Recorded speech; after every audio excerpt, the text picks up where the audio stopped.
In this video, I am going to explain the questions of lean system and innovation. Coming to the first question, let's see what question is asking. Calculate the benefits or loss if the company decide to move from current system to just-in-time procurement system. I said there are two types in just-in-time also. What is that? For just-in-time procurement, for just-in-time production. Procurement in the sense purchasing the raw material only when there is a demand, only required for next process. So in currently generally what they will be the scenario in current system, they will purchase some raw material and store them and give to the production line. But when they coming to the just in time procurement, they will purchase only when there is a demand for the raw material. So once we have to find whether it is beneficial for a company to procure when it is required under just-in-time procurement method, or it is better to procure in the prior to the production itself. We have to find the which is more beneficial. So a manufacturer is considering implementing the just-in-time inventory system for some of its raw material purchases. As per the current inventory policy, raw material required for 1 month production and finished goods equivalent to one level of 1 week's production are kept in stock. How much raw material for 1 month production and finished goods for 1 week production are kept in stock. This is done to ensure that company can cater to sudden spurt in customers demand. Why they are maintaining this? Because they need to survive in case of sudden demand from the customer. However, carrying cost of inventory has been increasing recently.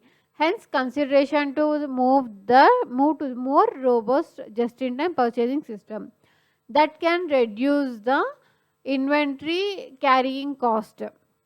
So they want to reduce, because of this they are incurring more carrying cost it seems. So they, in order to reduce that, they want to move to the just-in-time purchasing system.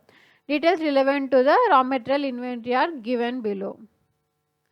Average inventory of raw material held by the company throughout the year is 1 crore. Procurement of raw material for the year is 12 crores. Okay, this is a purchase cost for 1 year. By moving to just-in-time procurement, company aims to eliminate the holding the stock completely in its warehouse. Instead, suppliers of these materials are ready to provide the goods as per its production requirements on an immediate basis. Suppliers will now be responsible for quality check of raw material such that raw material can be used in assembly line as soon as it is delivered to the company's factory shop floor.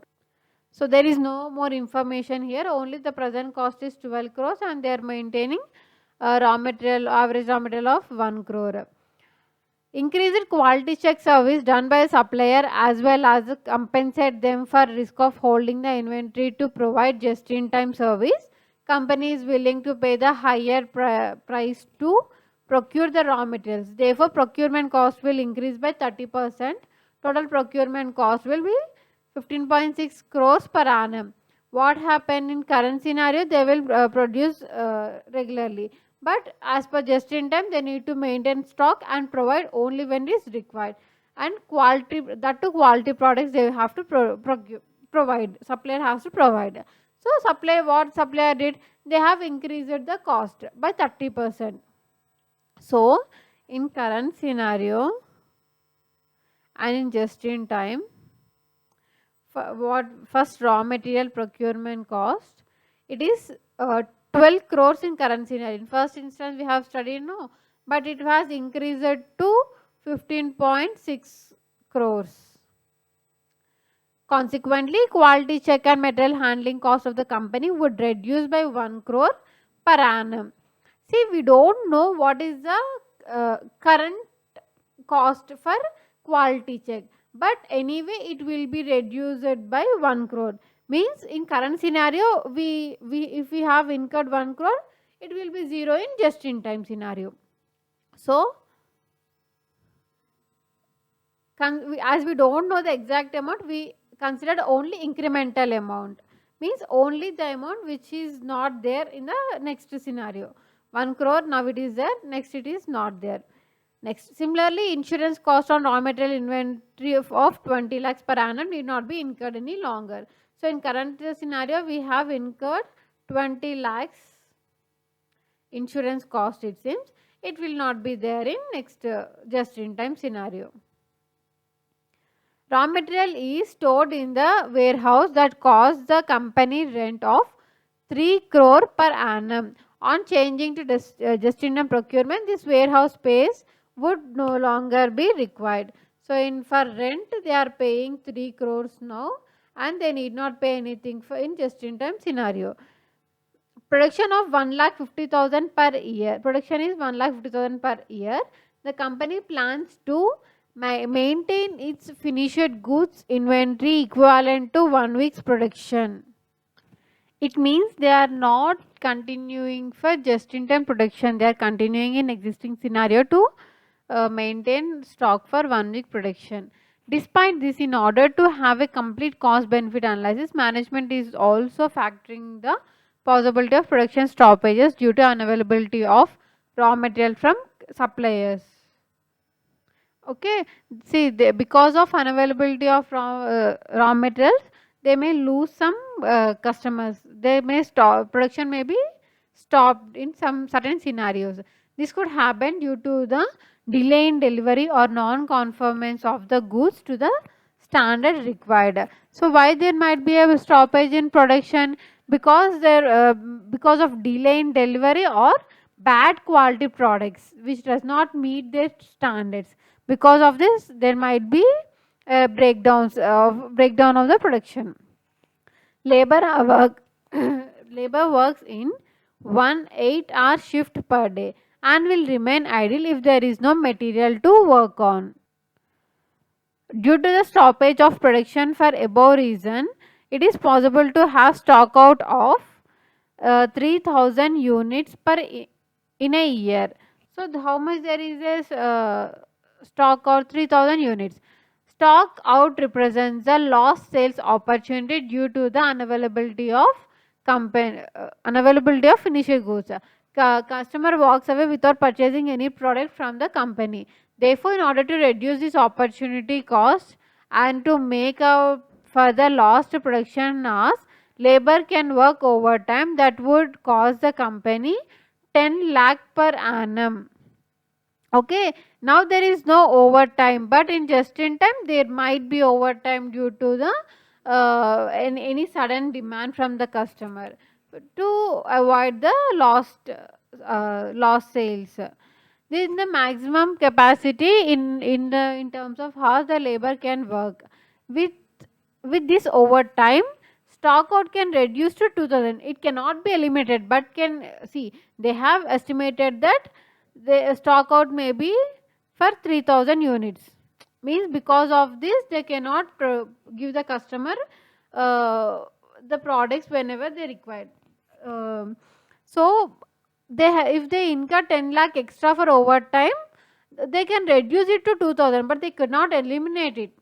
So in current scenario, 2,000 units will be the lost contribution. It is also expense for just in time case. Yes, no, see, this is a stock out scenario. Stock out scenario is a lost sales for it is a loss for existing company, existing just in time system. So we have to book the expense here regarding that. So how much is the lost sales? Currently selling price is 5,000 per unit. Variable cost is 2,000 per unit. And general and administrative cost is 750 per unit. Raw material procurement cost is currently 800 per unit. That will increase by 30% to 1040 per unit under just-in-time inventory system. See here, variable production cost 2,000 is there, which is inclusive. Variable cost means it will be inclusive of material cost. So in that 2,800 is anyway there. We should add back only the 30% extra amount. So 1040 minus 800 equal to 240. This is 240 will be the extra amount incurred in just-in-time system. So let's 240 also. So 5000 minus 2000 minus 750 minus 240. 2010 will be the lost contribution for 2000 units, no. So 40.2 lakh will be the loss, 20 lakh.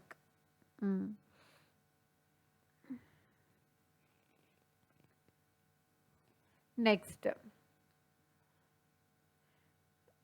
on an average, long-term return on the investment of the company is 15% per annum. Calculate the benefit or loss of the company decides to move from current system to just-in-time procurement system.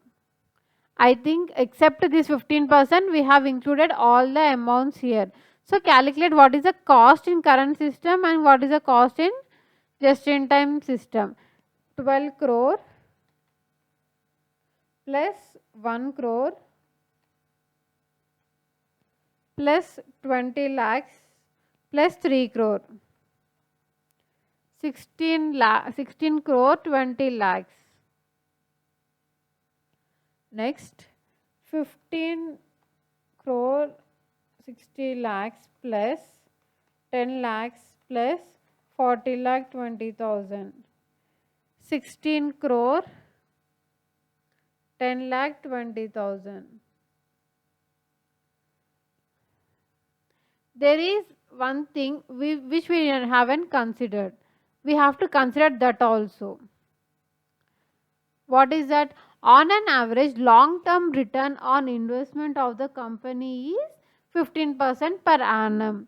Means if they invest in long-term deposits, they will get a return of 15%. So what they can invest in long-term deposits? See here we are foregoing some cost. 16 crore 20 lakh minus 16 crore 10 lakh 20,000. We are incurring 9 lakh 80,000 less amount in just-in-time scenario. If we invest them in for a long-term finance, we will arrive at 15% on that amount. Means 1,47,000 is the interest we will earn on investing 9,80,000. How much? 9,80,000 into 15%. And see here we used to maintain raw material throughout the year for 1 crore. Means we have blocked some work in progress there. Sorry, capital investment. We have blocked some working capital there. So anyway we are not incurring anything for storage of inventory. We are not storing the inventory. Means we could have turned it into long-term finance, no. So that 1 crore also, if we have invested in a long-term finance rather than maintaining cash, we must have earned 15% on 1 crore. Means 15 lakhs. Total 15 lakhs plus 9 lakh 80,000 plus 1 lakh 47,000. 26 lakh 27,000. These are the savings or profit that will be earned because of just-in-time production system. And in the second question, they are asking to recommend the factors that management need to consider before implementing the just-in-time procurement system. We have already discussed this one, like prerequisites or what we need to do before implementing the just-in-time procurement system. Like we should have a supplier who is reliable and provide the quality products whenever we need directly at production stage, and they should be providing quality products only. We should have some automated system to record all the entries or send notification to the supplier immediately after receiving the demand, all that, any of them you can write it here. Okay, next they are asking to briefly comment whether X should implement just-in-time purchasing system. So we have to find same in the same way. X sells MU50 to its customers. It purchases MU50 from Y at 140 per unit. Okay, this is the purchasing cost. Y pays all the freight to X. No incoming inspection is necessary because Y has super reputation for delivery of quality merchandise. Annual demand for X is 13,000 units. X requires 15% annual return of income. The purchase order lead time is 2 weeks. Purchase order is passed through EDI and it costs 2 per order. So purchase ordering cost means or purchase say order cost per unit is per order is 2 rupees, means we have to find out how many orders are there and we have to multiply it with 2, then we will get the total ordering cost. The relevant insurance, material handling etc is 3.1 per unit per annum. X has to decide whether or not to shift to just-in-time purchasing. Y agrees to deliver 100 units of MU50 to 130 times per year. See, total 13,000 units, 13,000 units they required because they have a annual demand of 13,000 units. What Y have decided? 13,000 they will sell tell sorry they will send 100 units per order, means how many times they will sell? 130 times. Okay, 100 is the order size.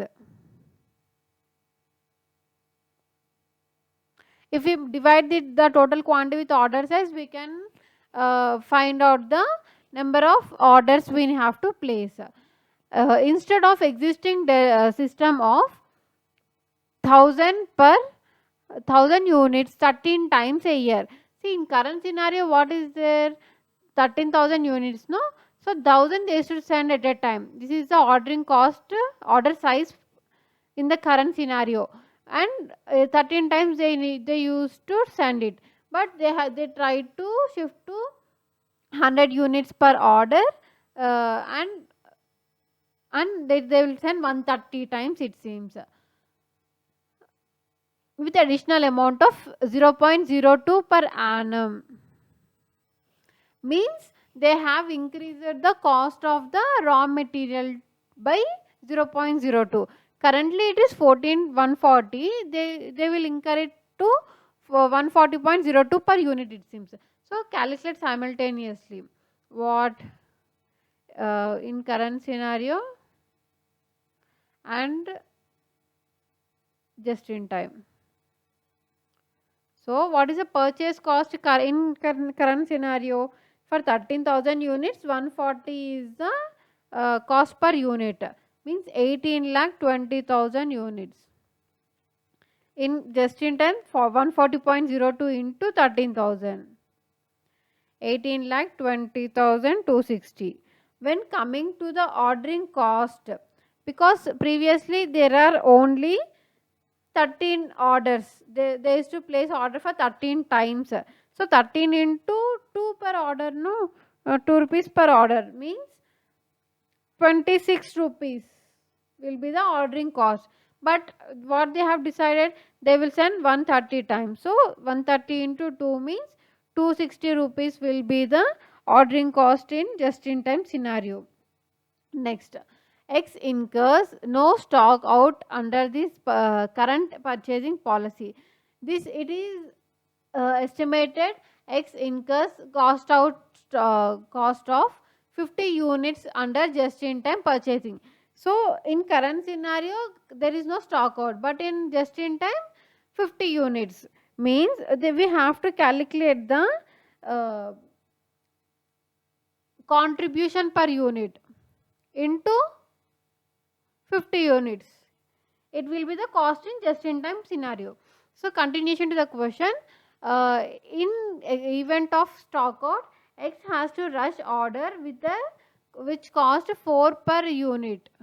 Instead of giving all the details, they gave directly what will be the cost they will incur in case of rush orders. Means if they skip the order. So what is the cost? 4 per unit into number, how many units? 50 units. 4 into 50 in the sense 200. What we have skipped, anything else? This 15%. We will forget this many times. And we have not considered the relevant insurance and metal handling cost of 3.1 per unit per year. So,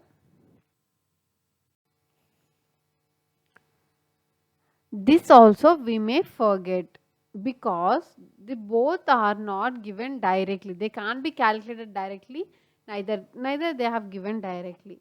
So, first we will calculate the metal handling cost. What is it? 3.1 per unit per year. So, what is this cost about? First, we should understand that. So, for handling the material, we will be incurring some cost. Incur some material handling cost. So, how much material we will handle? What is the stock we have with us all the time? In the first instance, order 1000 units we will order at a time. So, will 1000 units be there for us every time? No. Might be the average of ordering cost, means 1000 into half of it, average. See, if we have ordered for 1000 units, will we purchase that and maintain with us every time?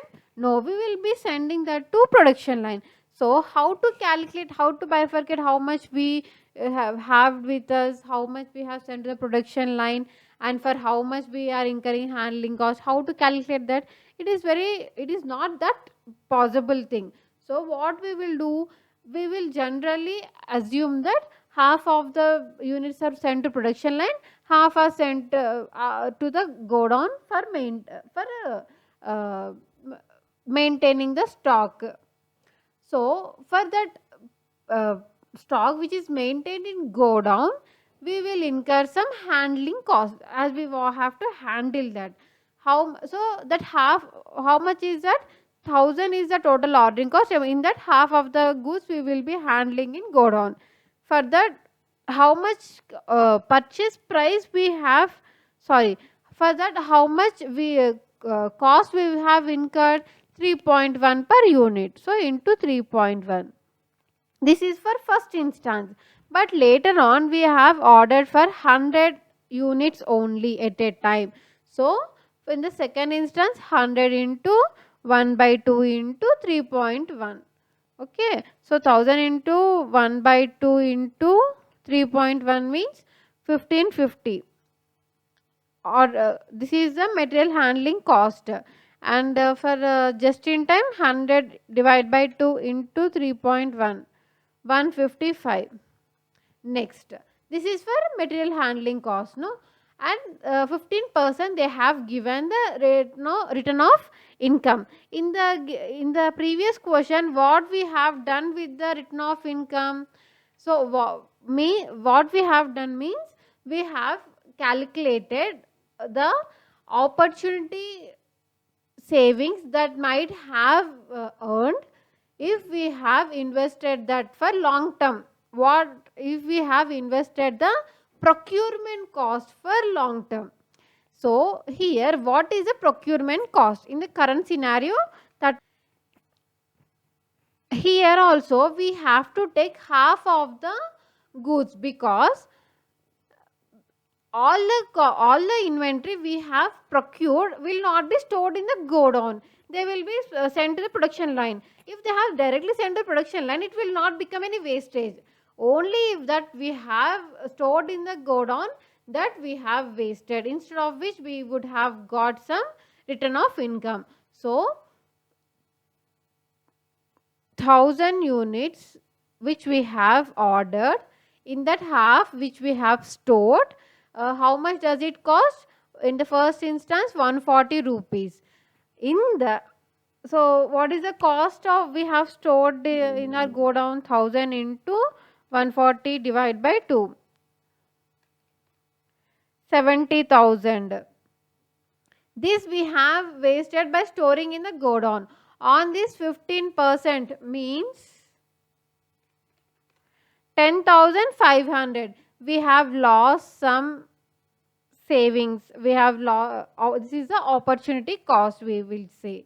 So if we have given that 70,000 to investment, we might have earned some return, which is 10,500.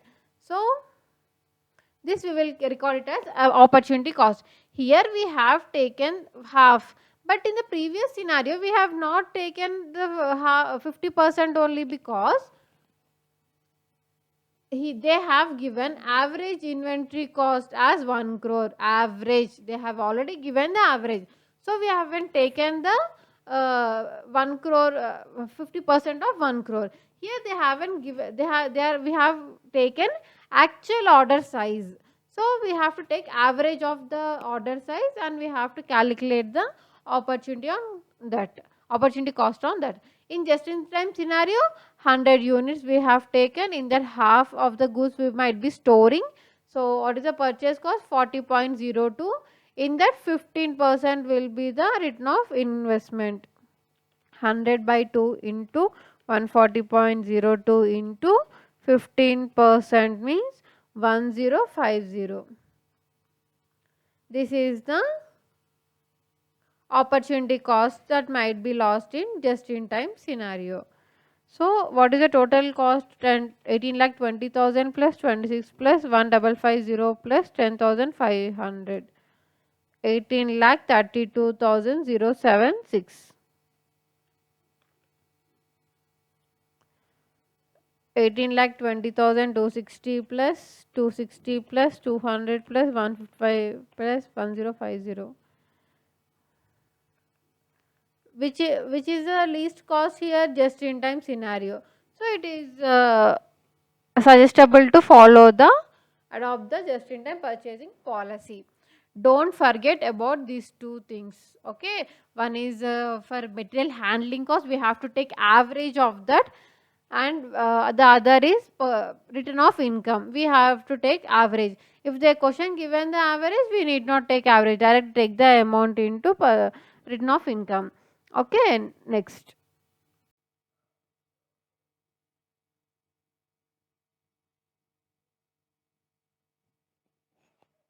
Coming to the third question, impacts electronic limited. So first let's understand what they are asking for.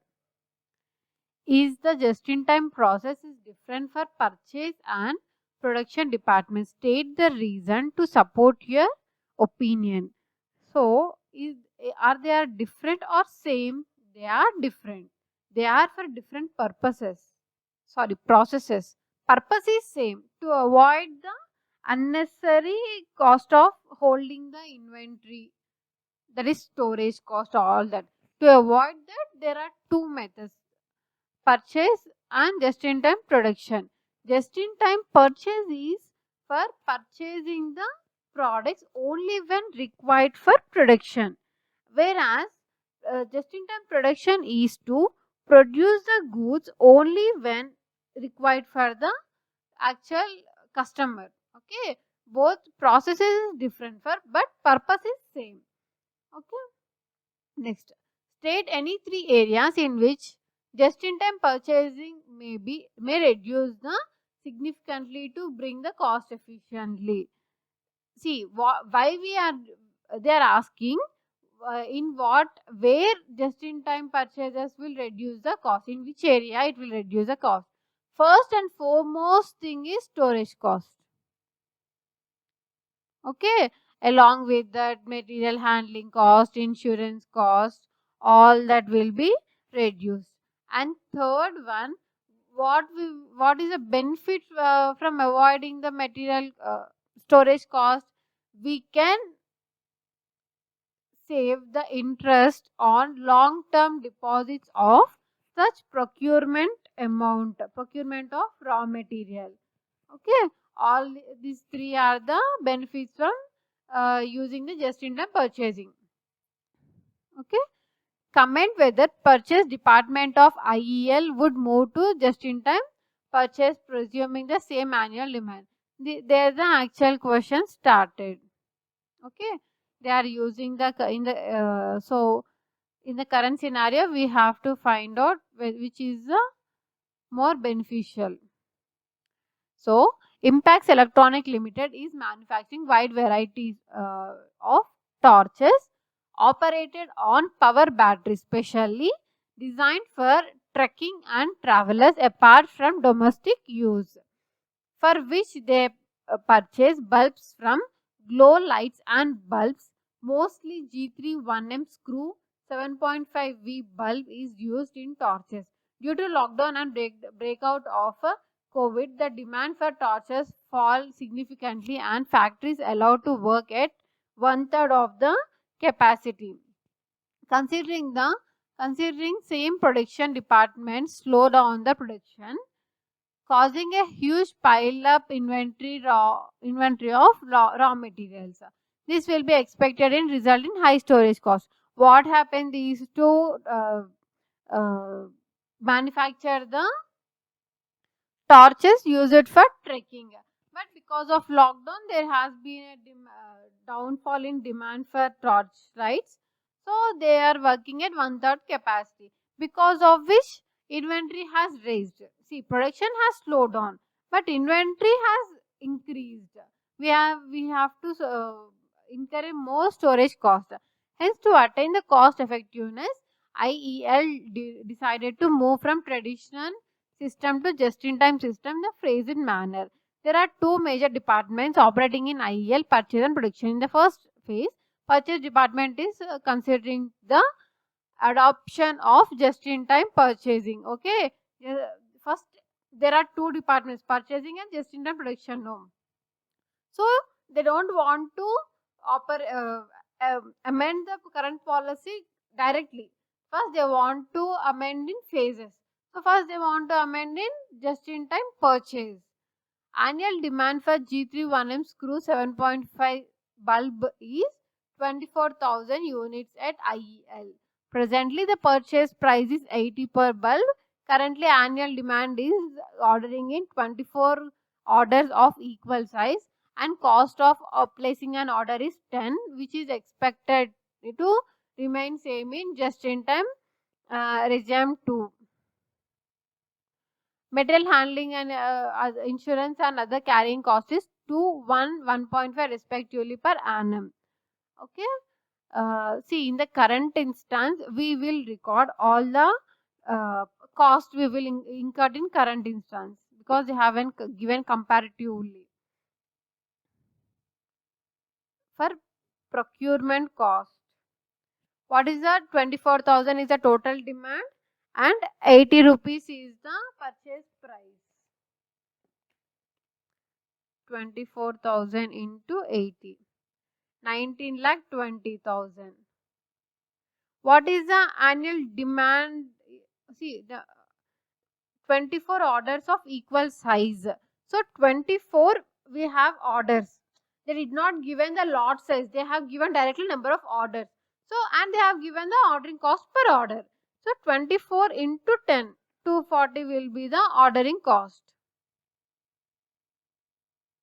Next, what they have given? They have given material handling cost. So I already discussed it. This handling cost we will incur on average basis. So on an average, how much stock we are maintaining? In the first instance, 24,000 units we have annual demand, and how many orders we are placing? 24 orders per annum means 24,000 divided by 24,000 units we are purchasing in one order. So this is the amount of raw material we will be having, but half we will be sending to production. So only for half of them we will be incurring some storage handling charges, handling cost. So 1000 by 2 into what is the cost of handling? 2, 1, 1.5 means 2, 3, 4.5. So 1000 into 1 by 2 into 4.5. 2000, this is the handling cost, 2250. Okay. Next. Under the just-in-time system, purchase expected to increase by 80.05 per unit. So actually in the end they have already given that same annual demand. So 24,000 into 80.05. 19,21,200. Next. GLB is reputed company for quality of its products and timely delivery. As a result of frequent orders, the number of orders increased to 120 under just-in-time regime and order size decreases proportionally. So currently, what is the number of orders? It is 24. Okay, but next now here it is 120. 120 means what is the ordering cost? 10 per order. 120 into 10 means 1200 is the ordering cost. And what is the handling cost here? First we should find out the stock order size for that. So as they said, 24,000 is the total demand and we are having 120 orders. 24,000 divided by 120 means 200 per order. In that 50% only we will be incurring for handling costs. So divided by 2 into what is the current handling cost? Material handling cost is expected to reduce to 1.2. Reduce to 1.2 means now it will be 1.2. Whereas other carrying cost will reduce by 0.5. Currently it is 1. It will reduce by 0. Other carrying cost is 1.5. So it will reduce by 0.5 means 1 will be the new carrying cost. And insurance cost is remain same level. So insurance cost currently it is 1 rupee. So now also it is 1 rupee. So 3.2. 3.2 into 100 means 320 rupees will be the handling cost. Next. Required rate of return of for IEL is 16%. What we use for required rate of return? Actually we missed one point here. Lower inventory level will cause the stock out of 5 per unit on 0.25% of annual demand. So directly they are giving the stock out cost. In the current scenario, it will not be there stock out cost because we are having plenty of stock in hand. In just in time only we will be having stock out situation. So 24,000 of total demand into 0.25% into 5 rupees per each stock out means 300 rupees. Next, opportunity cost we haven't calculated it. So what is the opportunity cost? See, if we have not purchased some inventory, average inventory, we might have earned some interest on the procurement cost. So what is the actual order size here? In the first instance it is 1000. In that 50% might be lying in the godown. So what is the procurement cost for that? 80. What is the rate of interest we might have earned for that? 15%. 16%. So 1000 into 50% into 80 into 16%. 6,400. This is the opportunity cost. Next, in the just-in-time procurement, how many orders size we have? 200 units of order size. In that 50% into procurement cost is 80.05 into 16%. 1280.8. So make complete calculation. 19 lakh 20,000 plus 240 plus 2250 plus 6,400. 19,28,890. Next, 19,21,200 plus 1,200 plus 320 plus 300 plus 1280.8. 19,24,300.8. Okay, with this, what is incremental savings? 19,24,300.8 minus 19,28,890. 28,890 will 4,589.2. This is the incremental savings from shifting from current scenario to the just-in-time procurement system. Okay, this is the final answer. That's it. Coming to the fourth question, first let us know what they are asking in the question.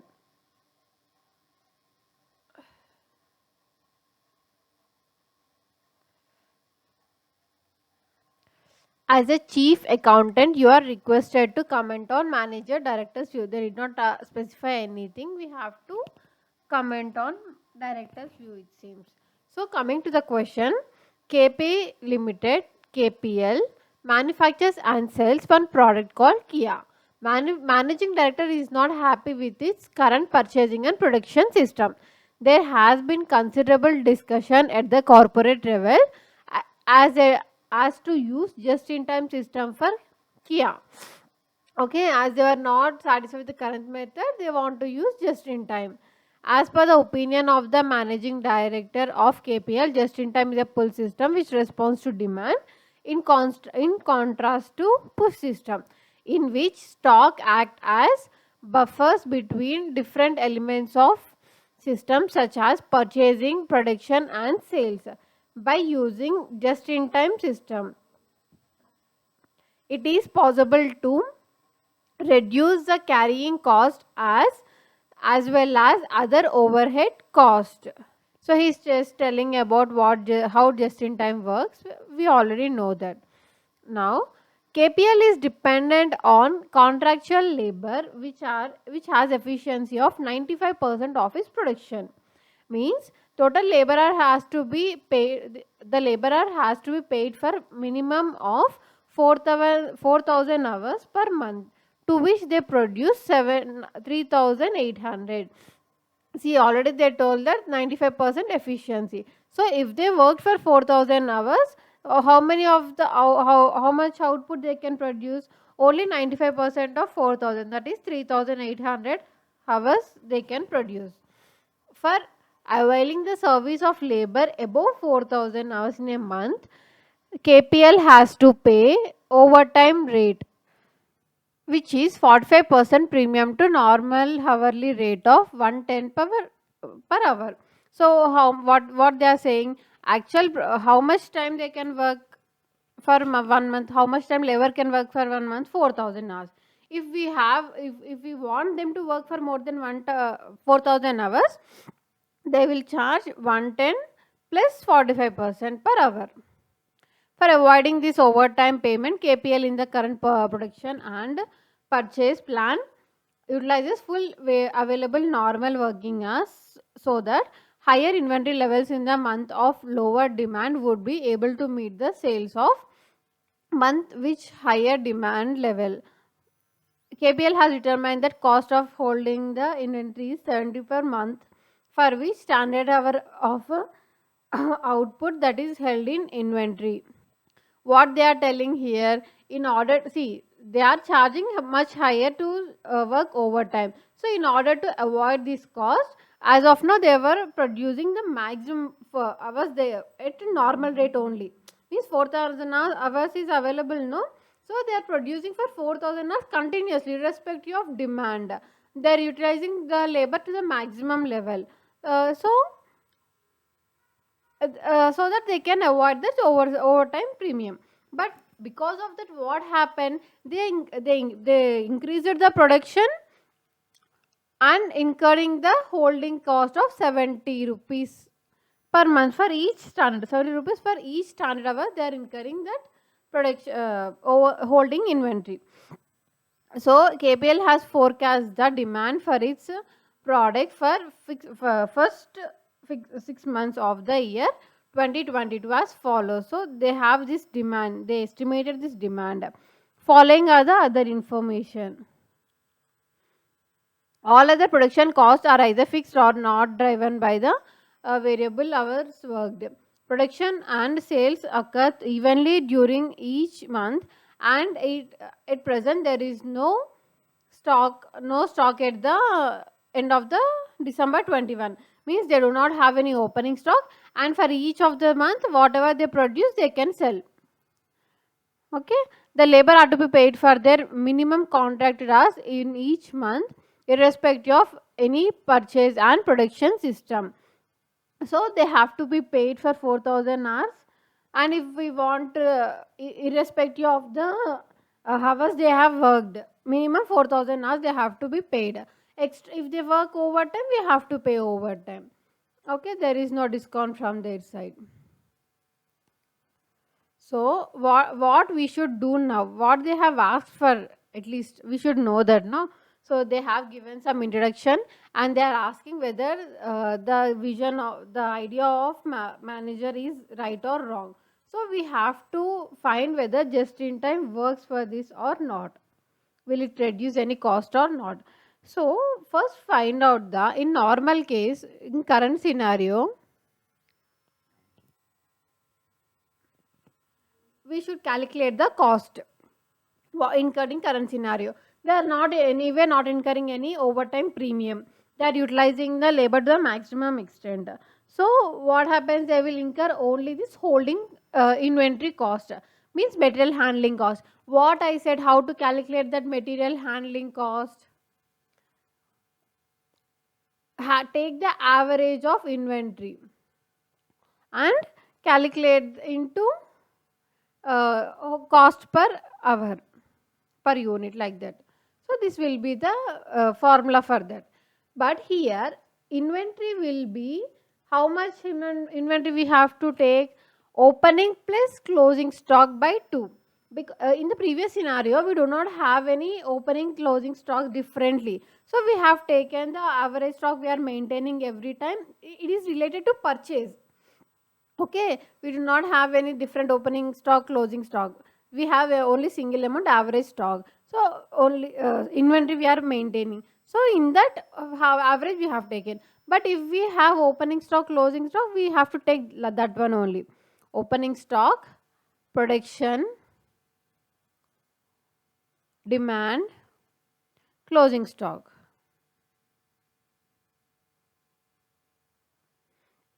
They said that opening stock is 0, and what is, see, we have to take here January, February, March, April, May, June, like that. Opening stock is nil, they have told. How much is the production? What we told in the current scenario, they are utilizing the labor to the maximum extent and producing the goods. Means they are producing 3,800 hours. But what is the actual demand? 3,150. Then what will be the closing stock we have stored in the godowns? Opening stock is 0 plus 3,800 minus 3,150. 650 is the closing stock. Okay, next. This closing stock will become the opening stock of February month.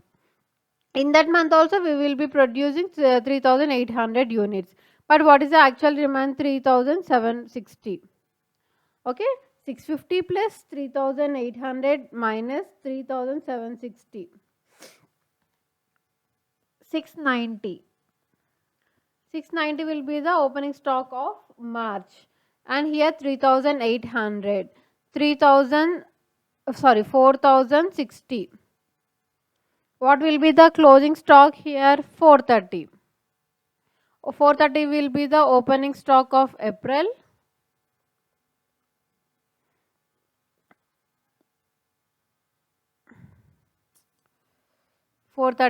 And what will be the production? 3,800. What will be the sales? 3,350. And what will be the closing stock here? 880. If you calculate that, you will get this answer.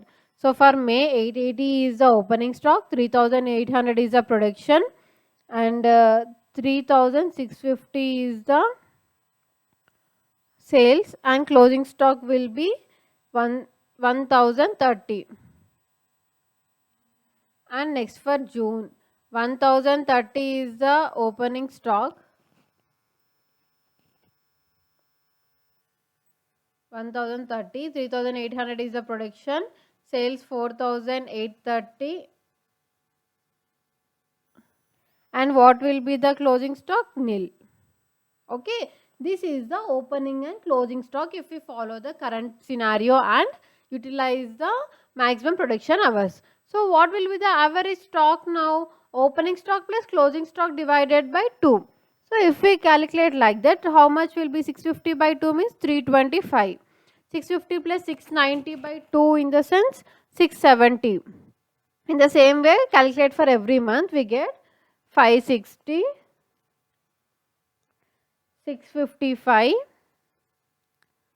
955 and 515. Multiply each average stock at 70, because as we are maintaining this stock in our godowns, what we are incurring? Material handling cost. So if we multiply all with 70, how much we will get?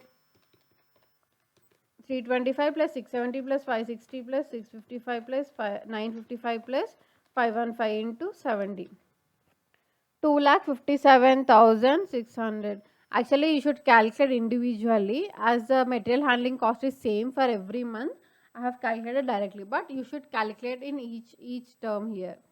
It will be shown in your board books also, how to calculate that. So how to represent that, you have to calculate. So in current scenario, how much we are incurring? 2,57,600. What if we follow just in time production system? We will produce only on demand, means whatever is the demand, it will be the production. Okay, so in January, February, March, April, May, June. So demand is 3,150, 3,760, 4060, 3,350, 3,650, 4,830.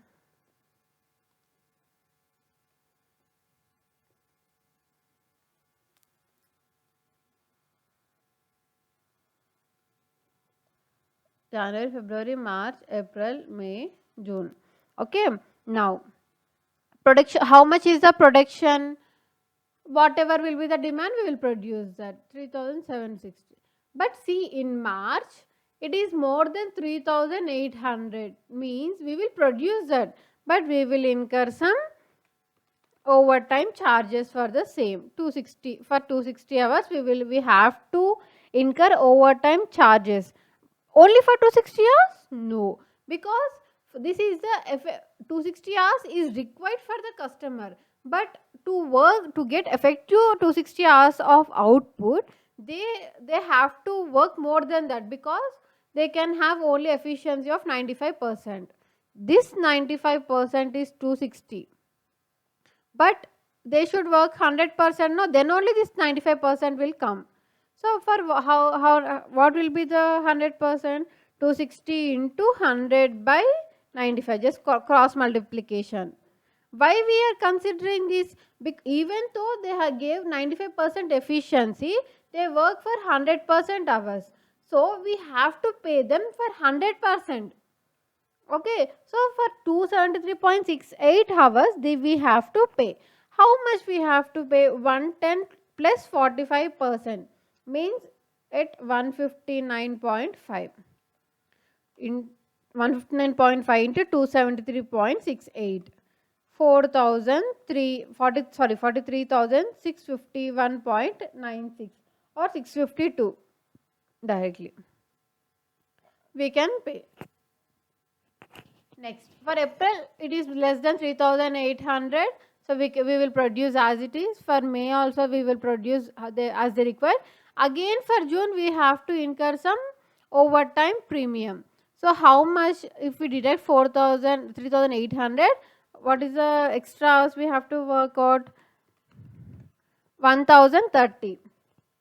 This is the result we want, but to need this we have to work 100%, means 1000 into 30 into 100 divided by 95, same as here.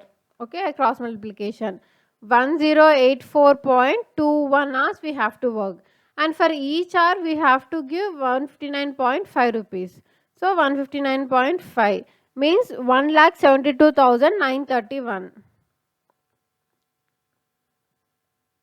This, so if we add them, 1,72,931 plus 43,652, we will not incur any material handling cost, because we will be producing on demand. No, so we will not incur any of that. So only 2,16,583 will be the cost in just in time. So what is the incremental cost for incremental savings for us? 2,57,600 minus 2,16,583. So we will save 41,017 if we follow just in time system. Okay, this is the answer.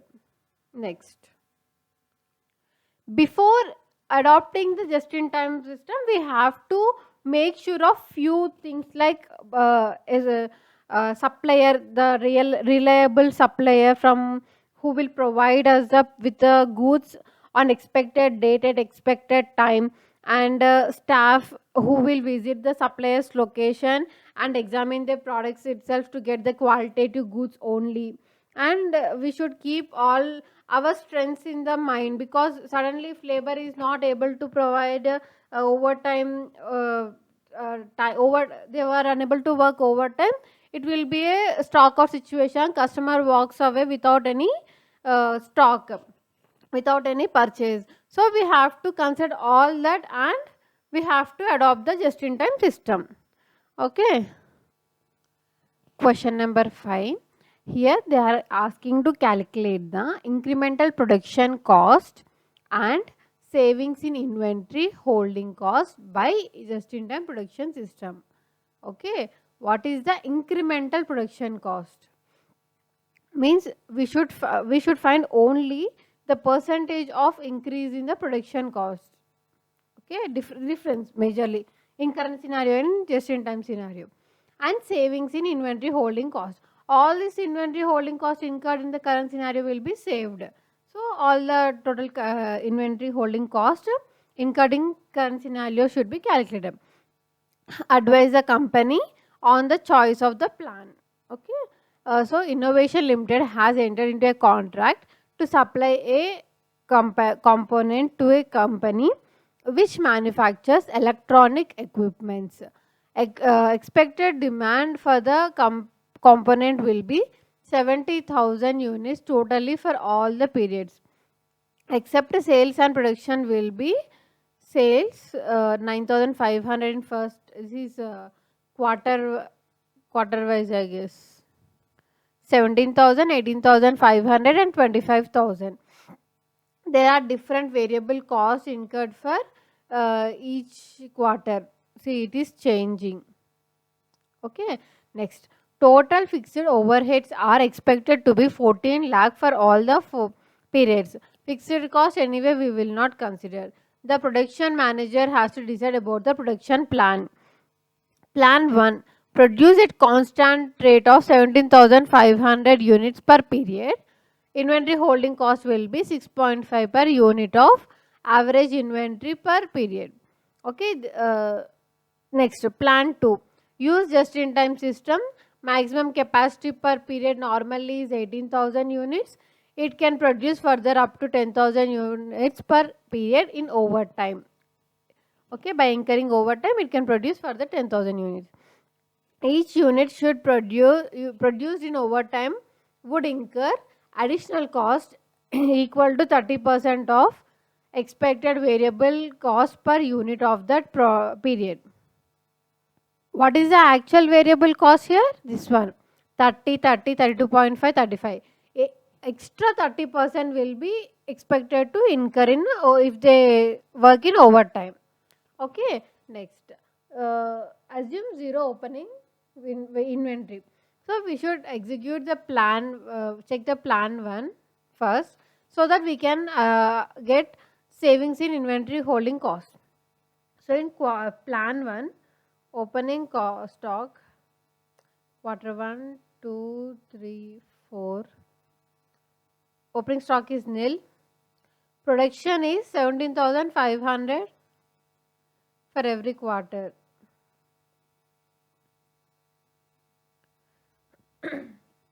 Demand is means sales 9,500, 17,000, 18,500, 25,000. So what will be the closing stock? Opening stock plus production minus demand. For first period it is 8,000. Here is this will become the opening stock. 8,000 plus 17,500 minus 17,000. This is 8,500. Here opening stock also 8,500 and closing stock will be 7,500. Calculate this. 7,500 and this will be nil. Okay. So we have to calculate the inventory cost, holding cost. Inventory holding cost. So we need average. Average means opening stock plus closing stock divided by 2. Then for the quarter 1, 4,000. Quarter 2, it will be 8,250. Quarter 3, 8,000. Quarter 4, 3,750. How we have calculated? Opening stock plus closing stock divided by 2. And what is the inventory holding cost? 6.5 per unit. So we have to calculate 4,000 into 6.5, 8250 into 6.5, 8,000 into 6.5, 3750 into 6.5. If we calculate and sum up all that, how much we will get? 1,56,000. Okay, this is the cost incurred in plan 1 and it will be saved. Here they have asked for savings in inventory holding cost by just-in-time production system. So entire this 1,56,000 will be saved. Next, plan 2. They are planning to adopt the just-in-time production system. So there will be no opening stock and closing stock, only production on demand. 1, 2, 3, 4. Demand 9,500, 17,000, 18,500, 25,000. Here there is a demand of 9,500, so they will produce 9,500. Here 17,000 they will produce. But in third quarter they have a demand of 18,500, but the maximum capacity is only 18,000. So only 18,000 they can produce till normal capacity. Another 500 they need overtime. Okay, next for quarter 4 also 18,000 means how much overtime? 7,000 hours overtime. So if we incur overtime, what is the cost we will incur in overtime? 30% of present variable cost. So what is the present variable cost in quarter 3? 32.5. In that that is anyway incurred in both the cases, but extra 30% will be incurred. So 9.75 and 35 into 30%, 10.5. See, here we are calculating only incremental cost. We will again calculate separately this 32.5 separately because actual cost, because for each period it is different, for each quarter it is different. So we will be incurring separate like differently for plan 1 and plan 2 because variable cost is dependent on production. So as we are producing in a different manner, we will incur differently. So that way, anyway we will calculate separately. So now calculate only incremental cost which will be incurred only in just in time system. So 500 into 9.75, 7000 into 10.5. How much? 70, so 78,375. So this is the incremental variable cost, but due to overtime, but there will be a difference in actual variable cost also because production rates are different. So in current scenario, how much? 9,500, sorry, 17,500, 17,500, 17,500, 17,500, and 30, 30, 32.5, 35. What is the sum of multiply and sum this? 17,500 into 30 equal to 17,500 into 30 equal to 17,500 into 32.5 equal to 17,500 into 35 equal to gross total 22 lakh 31,250. In if they come to just in time scenario, in just in time consider this 9,500, 17,000 actual production. So 9,500 at 30 rupees, 17,000 at 30, 18,500 we have actually produced this one. So 32.5. Here we are considering 32.5. Here we are considering incremental cost. Okay. So total cost is anywhere considered. And in the last 25,000 into 35. So calculate the total amount, how much it will get.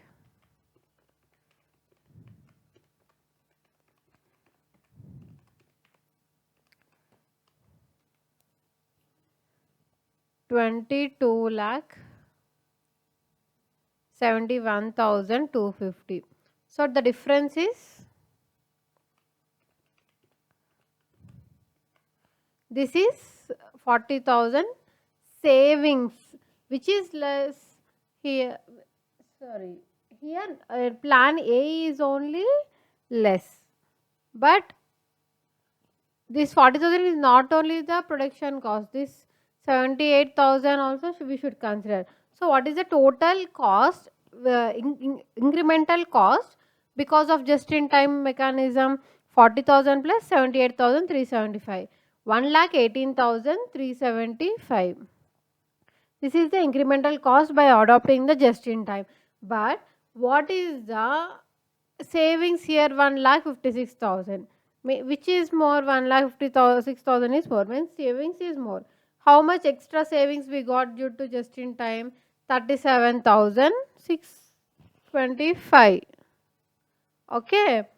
So what will be our advice? To follow the just in time, but we have to make sure that because supplier is available, reliable, and he will provide the quality goods on time whenever there is a requirement.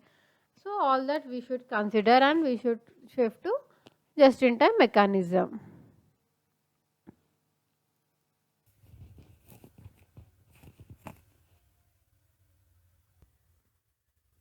Coming to question number 6, let's see what is asked in the question. Explain the just-in-time purchasing and just-in-time production and effect of its introduction. So we know that just-in-time is categorized in two types. Like we can apply just-in-time for purchasing and for production also. So we should write entire thing what we have discussed in a concept. We just-in-time is originated in order to reduce the wastage. Like it might be in storage cost, or it might be the production, inventory, working progress, any of that. So we should write an entire concept what we have discussed in while discussing the concept. All that notes we should write here. Next, compute the savings if it moves to just-in-time purchasing, compute the cost savings if it moves to just-in-time production. We have to calculate both. See, up to the last question, fifth question, we have calculated just-in-time purchasing separately, just-in-time production separately. But in the single question, they have given both the just-in-time production and just-in-time purchasing. Next, Delight Engineering Solutions. DES, a hypothetical company, is manufacturing the product CAF5 from use of single raw material CAI 100. Two major departments operational in Delight Engineering Solutions are purchase and production. DES is facing high competition due to large number of competitors in the market. Demand of CAF5 is fluctuating. Therefore, high storage cost is a prime cause of low financial performance. DES company decided to move from traditional system to just-in-time system. So, in order to compensate for that fluctuating demand, they are producing heavy raw material and keeping in the storage godowns. But because of which storage cost has increased. And the financial performance has decreased. So, what they thought of now? They want to shift from traditional to just-in-time system. So, we know that in just-in-time system, we purchase only when required for production and we produce only when required for the customer. Next, from the purchase and store, following data is collected. Annual consumption is 1800 units of CAI 100. Okay, this is the annual consumption and list price of each unit is 4000. The cost of placing the order is 2000, means ordering cost. Cost of carrying cost of one unit is 2%. See, 2% in the sense on what we should calculate this 2% on the purchase price, that is list price here. On 4000, 2% means 80 rupees. Company presently uses EOQ model of ordering. Means here they did not given how much quantity is ordered in each order. Means first, see, if we call to supplier and tell us to send some goods, that how many goods he should send, we should decide no. So that is the ordering quantity. But here they did not give that, and what they are using here EOQ model to calculate such order size. So what is the EOQ model? EOQ in the sense economic order quantity. Like what should be the order size? See, if we purchase very low, it is traveling cost will be more. If in order to save the traveling cost, if we purchase more, it will result in storage cost. So it should be economical for us in ordering such quantity. There is a formula for that.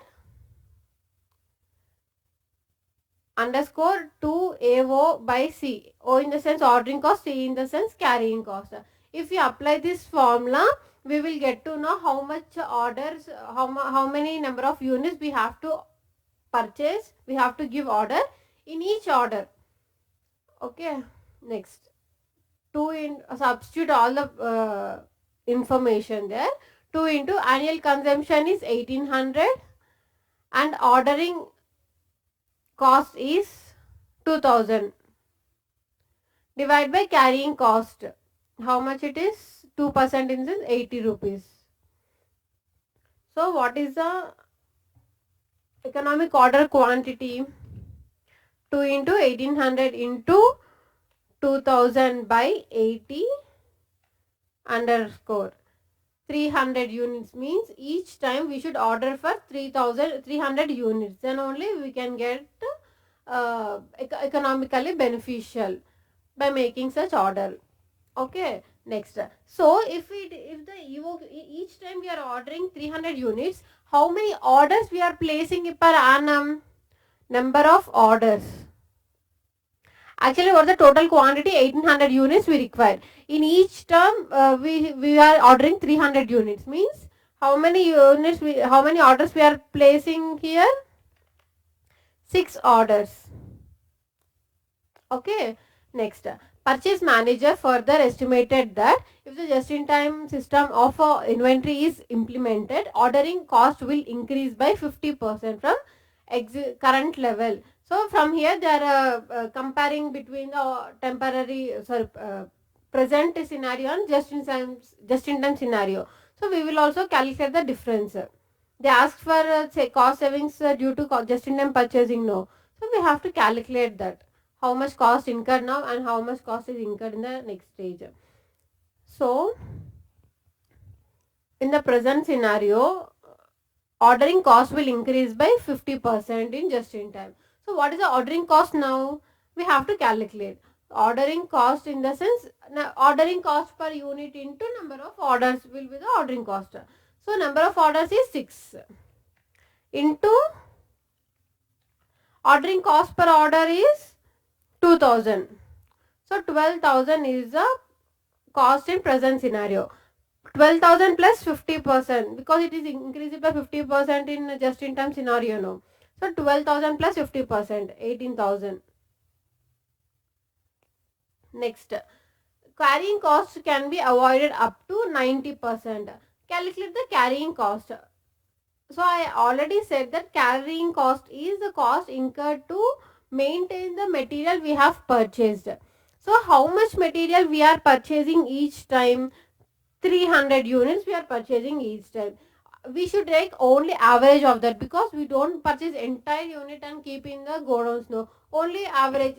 Let's think half of that might be the average. So the 300 by 2 into carrying cost per unit is 80. So 300 by 2 into 80, that will be again 12,000.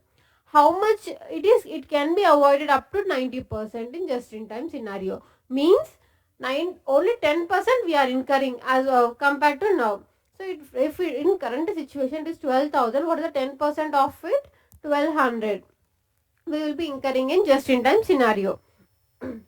But there is a prospective order of 5 units of CAF which can't be served due to the non-availability of stock and failure of delivery by the supplier. So this is the opportunity cost. We have to calculate. They did not give the contribution yet, no? So we have to multiply the contribution with number of orders lost. So when they give contribution, we will calculate this. Keep in mind opportunity cost. Next, contribution for each unit of CIF is 1200. So 1200 into 5.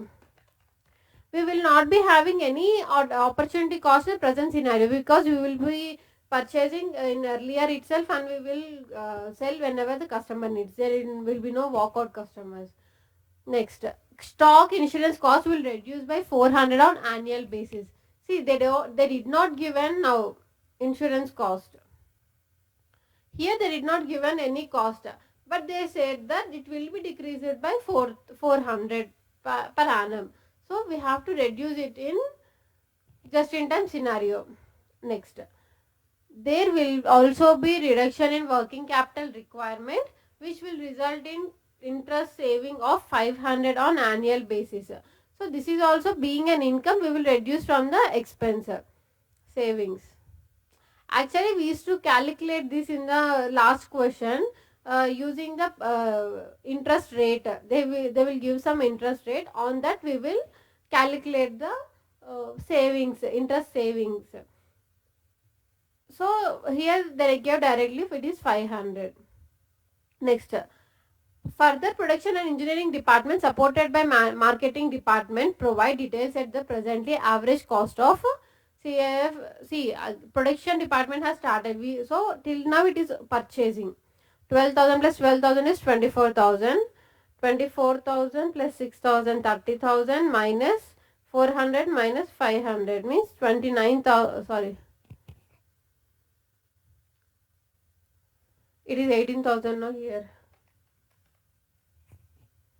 18,000 plus 1200 plus 6,000 minus 400 minus 500, 24,300. So by just in time following the just in time purchasing, we can save 300 rupees. Okay, next, production for just in time production, how we will calculate? If we in the current scenario, what is the cost we will incur? Storage cost, carrying cost, that is. So we will in one table we will calculate the carrying cost. In other table we will calculate the expense incurred in extra due to the just in time production. So we will calculate the overtime premium, all that paid.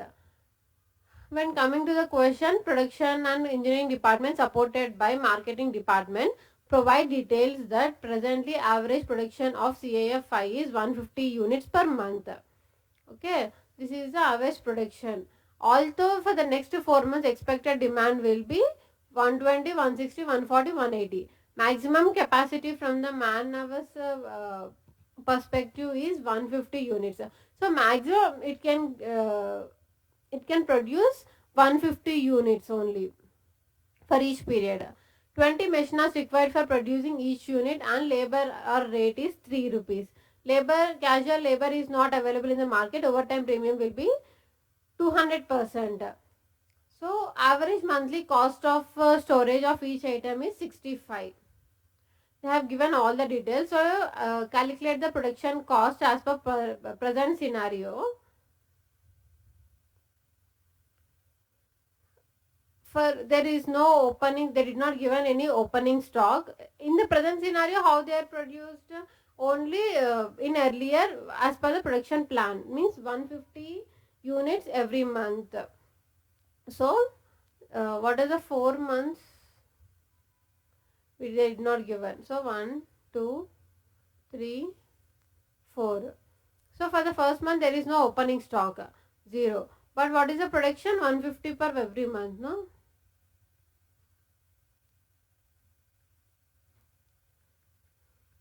Next, what are the sales? What is the demand? 120, 160, 140, 180. So what will be the closing stock? 150, 0 plus 150 minus 1. Opening plus production minus demand will be the closing stock. So 150 minus 120 is 30. This will become the opening stock for next month. So 30 plus 150 minus 160, it is 20. 20 will become the opening. 170 minus 140 is 30 again. Next, the closing stock will be 0. So this is the opening and closing stock we have in every month. But what I told, so because of this opening and closing stock, we will incur some storage cost. So we should calculate how much storage cost we will be incurring in current scenario. So how much it will be incurred on average cost at 65 rupees. So what is the, sorry, on average stock at 65 rupees. So what is the average stock here?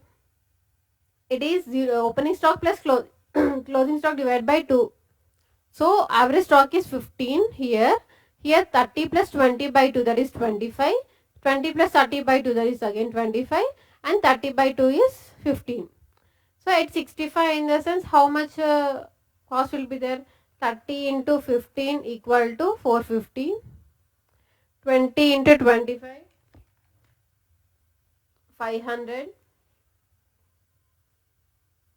Sorry, it is 65, no? 15 into 65. Sorry, it is 65 here. So 975.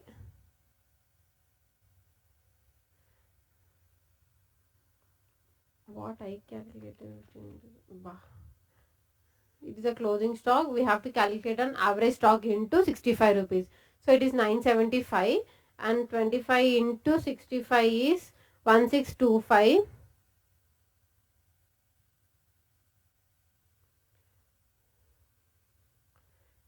25 into 65, 1625 again.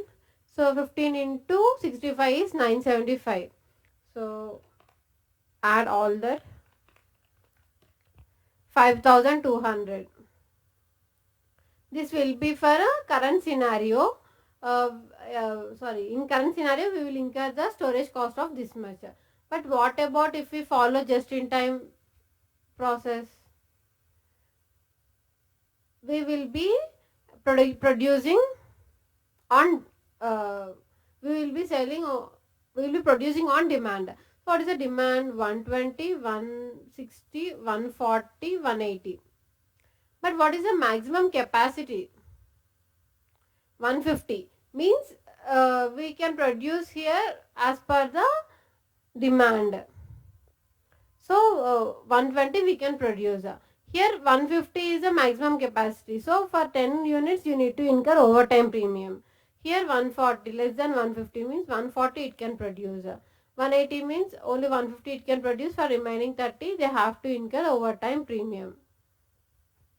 Next, 10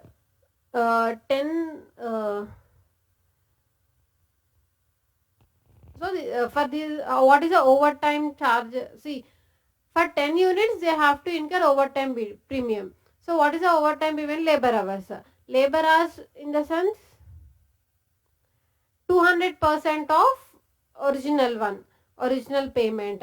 So what is the 200%? 6 rupees. 200% of 3 rupees means 6 rupees. For 6 rupees per hour they will incur. So what is the total hours incurred? It will be they gave somewhere no how many 20 machine hours required for each production unit. So 10 into 20 in the sense 200 hours here. 30 into 20 means 600 hours here. So for 600 hours and 200 hours we will be incurring overtime premium at 6 rupees. So what will be the cost? 600 into 6 rupees, 3600. 200 into 6, 1200. So 4800. So 4800 is the cost incurred due to just-in-time scenario. So what is the net benefit arrived here? 5200 minus 4800, that is 400 rupees. Okay, this is the net benefit. So coming to the question number 7.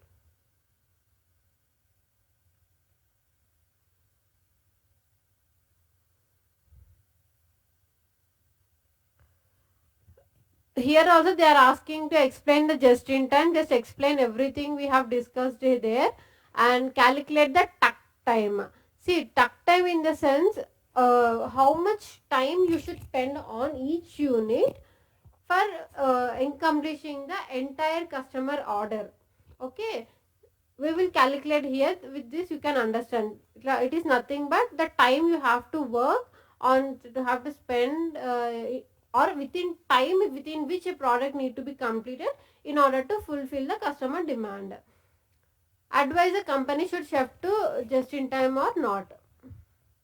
So first question you can answer no just in time. So we will calculate to the tuck time first. Pearson Metal and Motor Workers deals with manufacturing of copper wide electronic motor which is specially designed. PM square is thinking, M square W is thinking to shift from original traditional system to just in time system as a part of process innovation. CEO among the other top bosses at PM square W are hopeful that implementation of just in time will not only improve the value in value chain of each consumer but also improve overall manufacturing cycle efficiency. Okay, so just in time pre-implementation team has formed to evaluate the probabilities which collects the following actual and estimated data about the process. This is what is doing in current actuals in the current scenario, and this is the estimated in just in if they follow just in time scenario. So up to this there is no such material information. So all the data is given in minutes it seems. Further, PM square W decides to practice single piece flow under just in time. PM square W received an order which is due to manufacture and delivered for 10 such motors. Okay, so they have to serve 10 motors. Total available production time to produce what customer demands is 480 minutes, out of which normal practice that 30 minutes will be spent in shutdown and cleaning. CEO is also considering just-in-time purchase apart from just-in-time production. So, what is the total hours we have? 480 minutes. But in that 30 will be used for production. means net only 450 minutes are left in our hand, but we have want to deliver 10 10 motors in time. So how much time we can spend on each motor? So 450 minutes total minutes available by number of units. So 10 means 45 minutes. It should complete each product in 45 minutes in order to reach the customer demand. Okay, so this is the takt time. We have to also calculate the just in time is beneficial or not. So they have given this information, neither the production details nor the purchasing details. But using this, how can we find out? We should find out the process efficiency, process cycle efficiency here in current scenario and in just in time scenario. So how to calculate that? Value added time divided by total time will give you the process cycle efficiency. So value added time is 60. Here inspections is a waste, storage is a waste, moving is a waste, and processing is only the value added activity. So value added activity is 60 minutes divided by, or the total time 200 means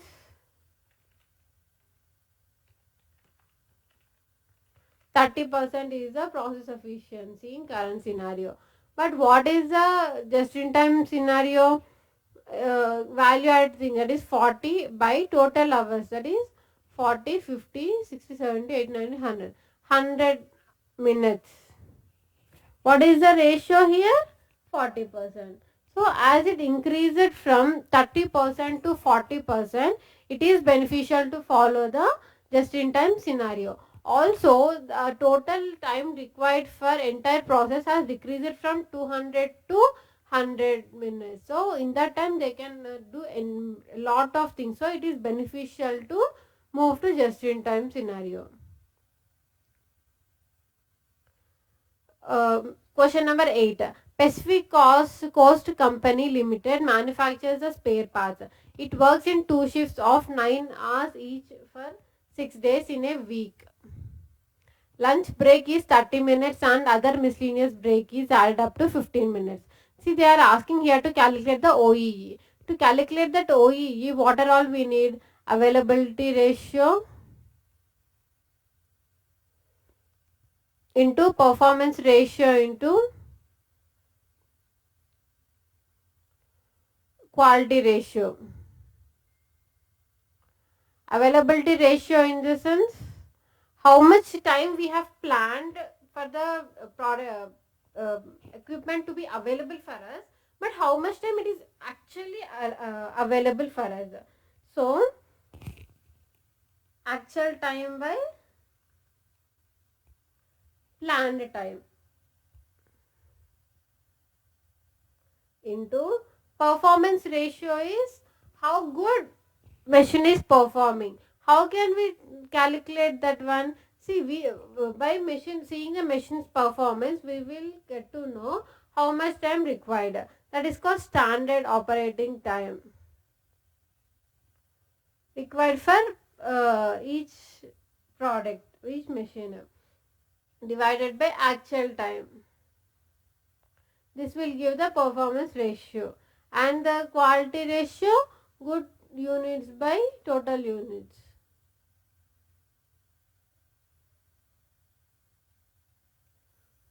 So calculate all this. Here what they have given, we should don't forget that we should calculate for single shift and for minutes. In minutes we have to calculate. Unless and until we have any information from them. So when coming to the question, they are working in 2 shifts of 9 hours each. So we should consider only 9 hours. 9 hours, but when it is converted into 60 minutes means 540 minutes. Next, lunch break is 30 minutes.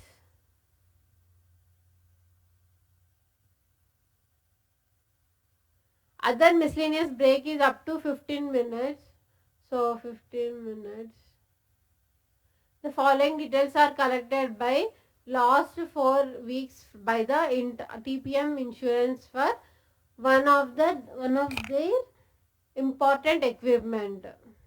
So they have some data it seems, but with this here I think planned time is done. So 540 minus 30 minus 15, 495.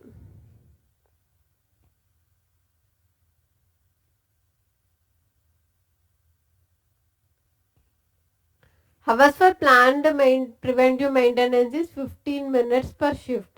So reduce 15 also here. Breakdown maintenance is unplanned one. So we will write after unplanned one. So up to here 480 minutes. So 480 minutes minus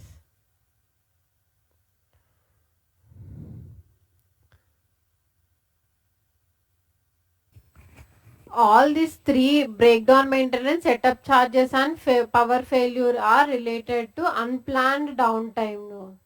So we have to reduce it from total planned downtime in order to arrive actual time spent. So total of this is 24 hours. 24 hours are unplanned hours for 4 weeks. Okay, and so 4 weeks in the sense for 1 month they have used that one. So we have to calculate per shift. So 424 by 4. How 4 weeks means for 1 week it is 6 hours. In 1 week we have 6 days, means 1 hour per day. In 1 hour we have in 6 we have 6 weeks. So 1 hour per week, 1 hour per day, and in 1 hour we have 2 shifts.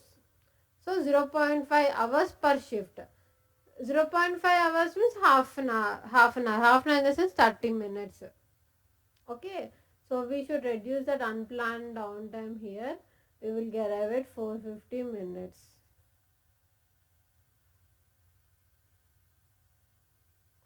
Okay. First find out the availability ratio. Planned actual time. What is the actual time? 450 minutes we have spent. What is the planned time? 480 minutes. So 450 by 480 into 100, 93.75%. Here standard operating time. See, for standard cycle time per piece is 3 minutes. But what is the total parts are produced? 140. So 140 into 3 will be the total standard time. 140 only. 140 into 3. 420. Divided by actual time. Actual time is 450. So how much is the rate? 420 by 450 into 100. 93.33. And the last one is quality. Quality in the sense the quality goods by total goods. 131 by 140. So 131 by 140 into 100. 93.57.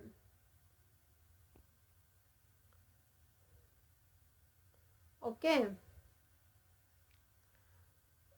But did we arrive at OEE? No. So how to calculate that OEE? We have to multiply all the three components. 93.75 into 93.88, sorry, 33 into percent into 93.57.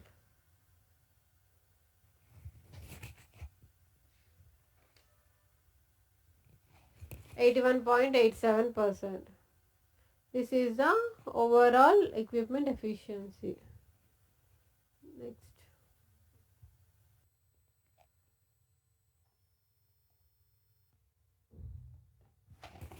In ninth question also they are asking to calculate the overall equipment effectiveness. So first read the question. Kiwi Limited is a manufactures spare parts and can be called as high volume based manufacturing environment. Company is using a system of TPM for maintaining and improving the integrity of a manufacturing process. There are several different automated manufacturing machines located in the plant through which manufacturing of spare parts are done and supplied to the cater the demand in the market. A 12-hour shift is scheduled to produce a spare part in Kiwi Limited as shown in the schedule below. So 12-hour shift in the sense shift has a 15-minute break and 10-minute cleanup period. Means what is the planned production time? 12 hours into 60 minutes.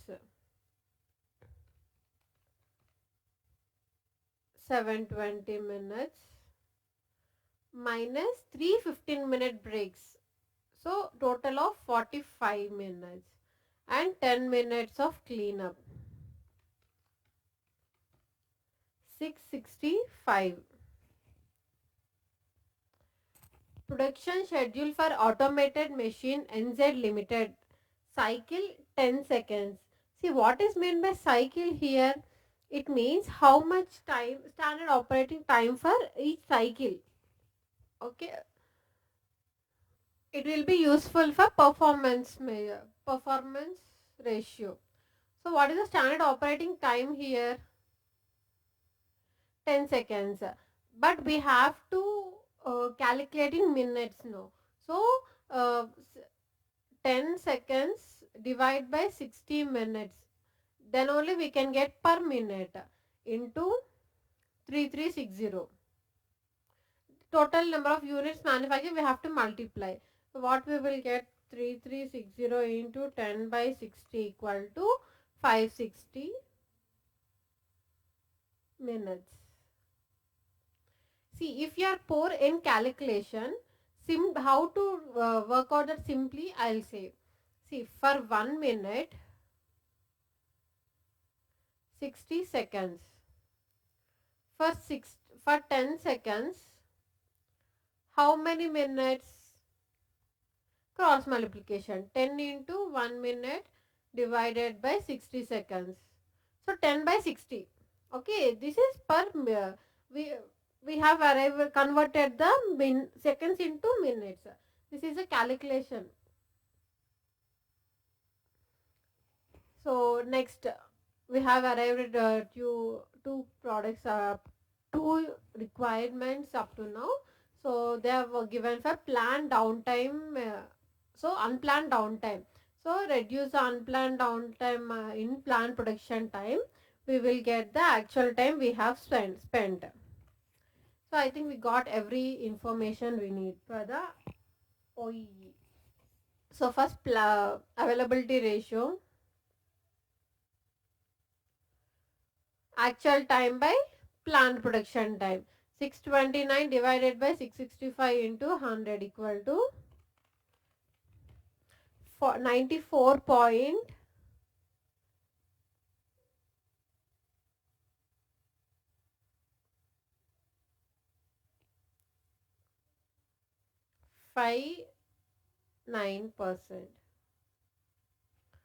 Performance ratio, standard operating time divided by actual time into 100. 560 by 629 into 100. 89.03%. Next, quality ratio. Quality ratio is total good units by total units. What are the good units?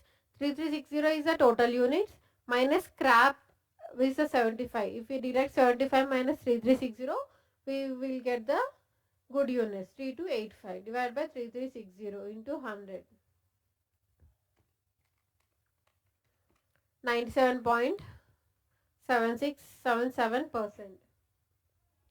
So multiply all the three, we will get it OEE 94.59.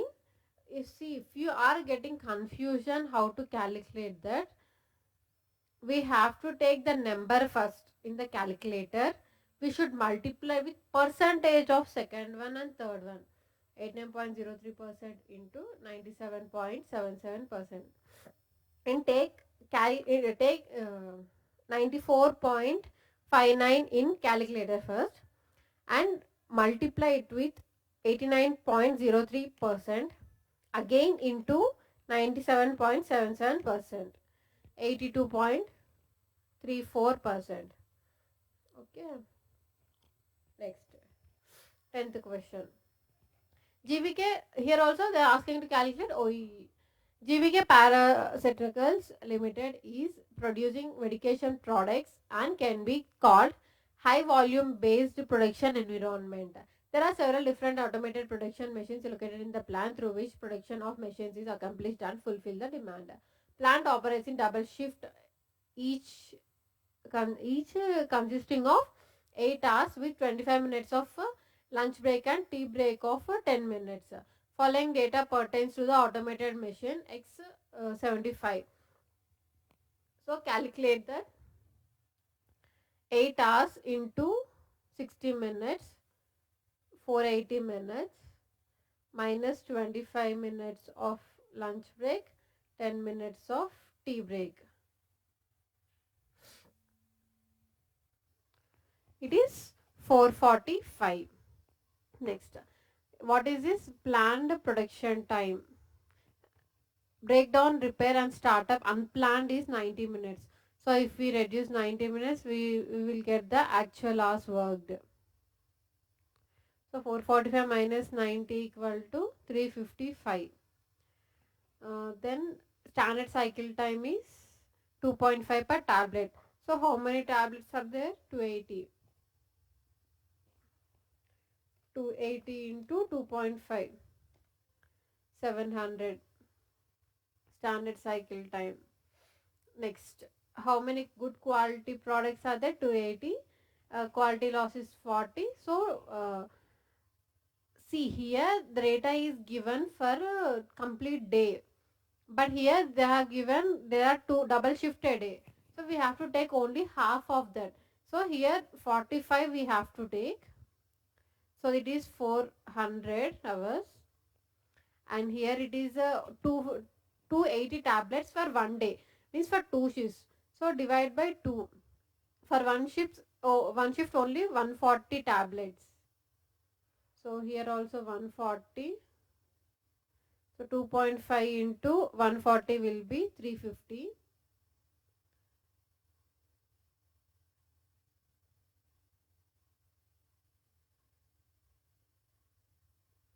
Okay, next standard cycle time, quality ratio we can get by, so 140 minus here also divide by 2, 20 quality loss is there.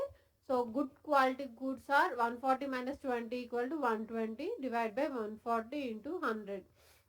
So what is the quality ratio? 120 by 140 into 100 means 85.71%. The other two ratios also we have all the data. So availability ratio 400 hours, actual hours divided by planned production hours. 445 divided by 400 into 100. So 400 by 445 into 100, 89.89. Next, what is the performance ratio?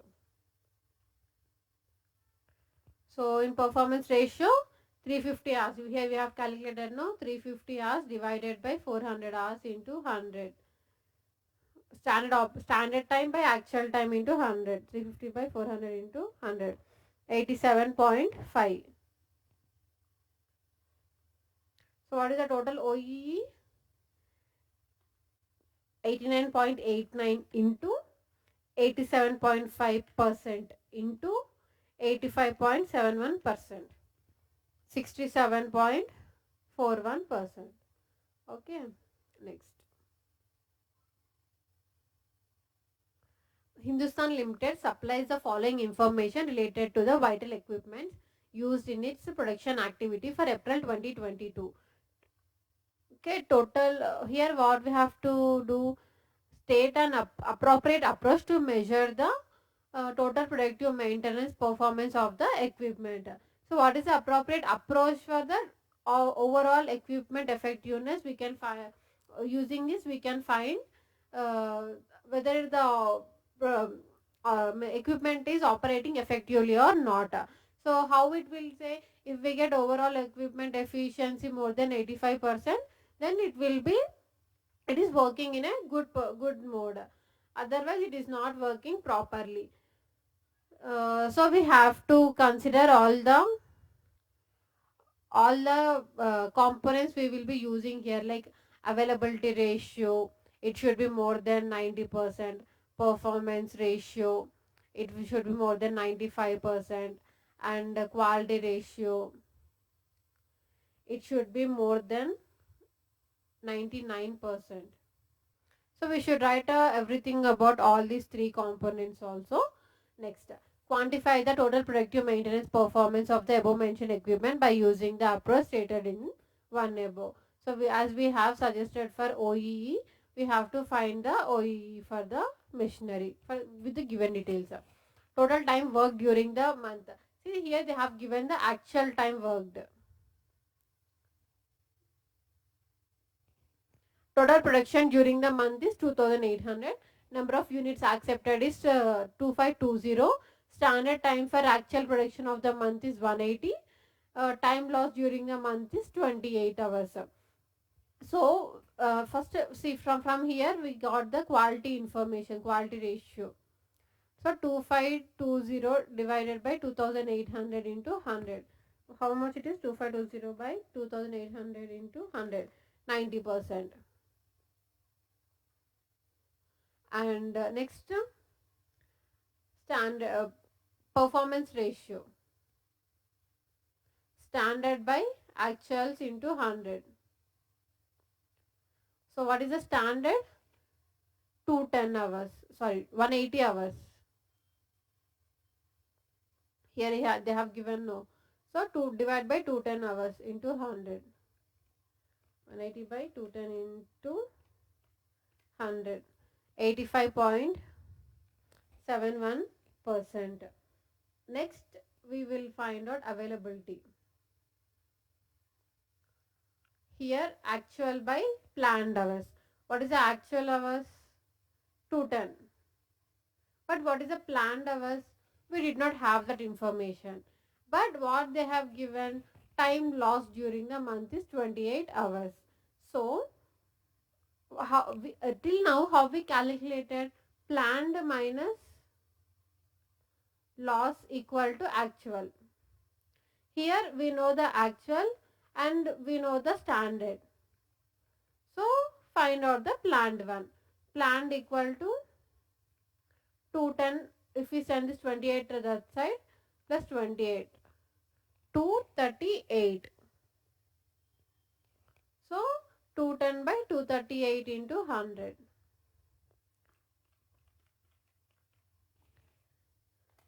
88.24%. So total OEE equal to 88.24 into 85.71% into 90%. 68.06%. Next, comment on effectiveness of maintenance of equipment. So as we arrive at some information, we should comment whether it is operating effectively or not. We can say that it is not operating effectively. They have to improve that OEE because it is less than 85%. As per the standard, how much it should be? At least more than it should be more than 85%. But as this is less than 85%, they have to improve their performance. Based on, so next question, based on the following data, calculate OEE. Shift length 9 hours, short break 3 of 10 minutes each, meal break is 45, equipment downtime. So we can calculate here planned production time equal to 9 into 60, 540 minus 3 tenths means 30 minus 45 meal break. So 540 minus 45 minus 30. 465 minus that equipment downtime is 30 per minute, so 435 minutes. And this is actual. Next, standard 30 per minute.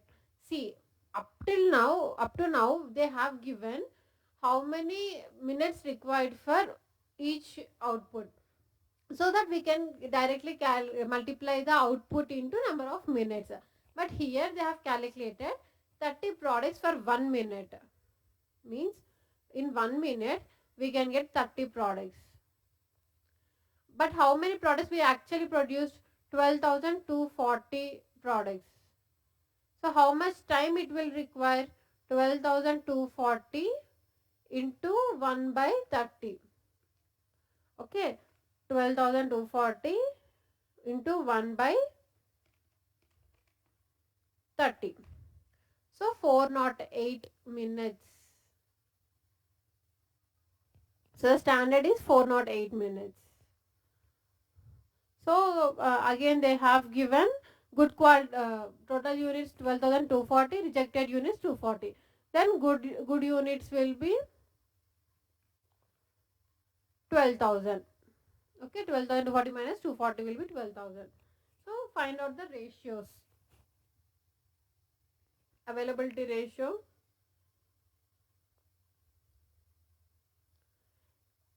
So 435 actual by planned into 100.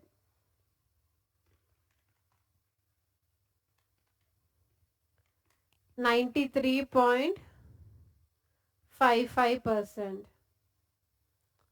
So availability ratio. Next, performance ratio. Performance ratio will be standard by actual, 408 by 435 into 100.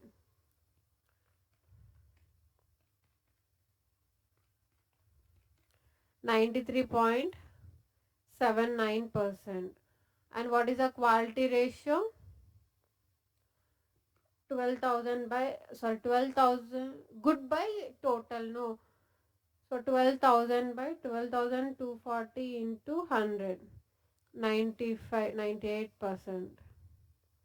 98.04%. So what is the OEE? 93.55 into 93.79% into 98.04%. 86.02%. Okay, this is the answer. Based on the answer derived from the above, you can demonstrate that machine is working at world-class performance as suggested by Nakajima ideal values of OEE.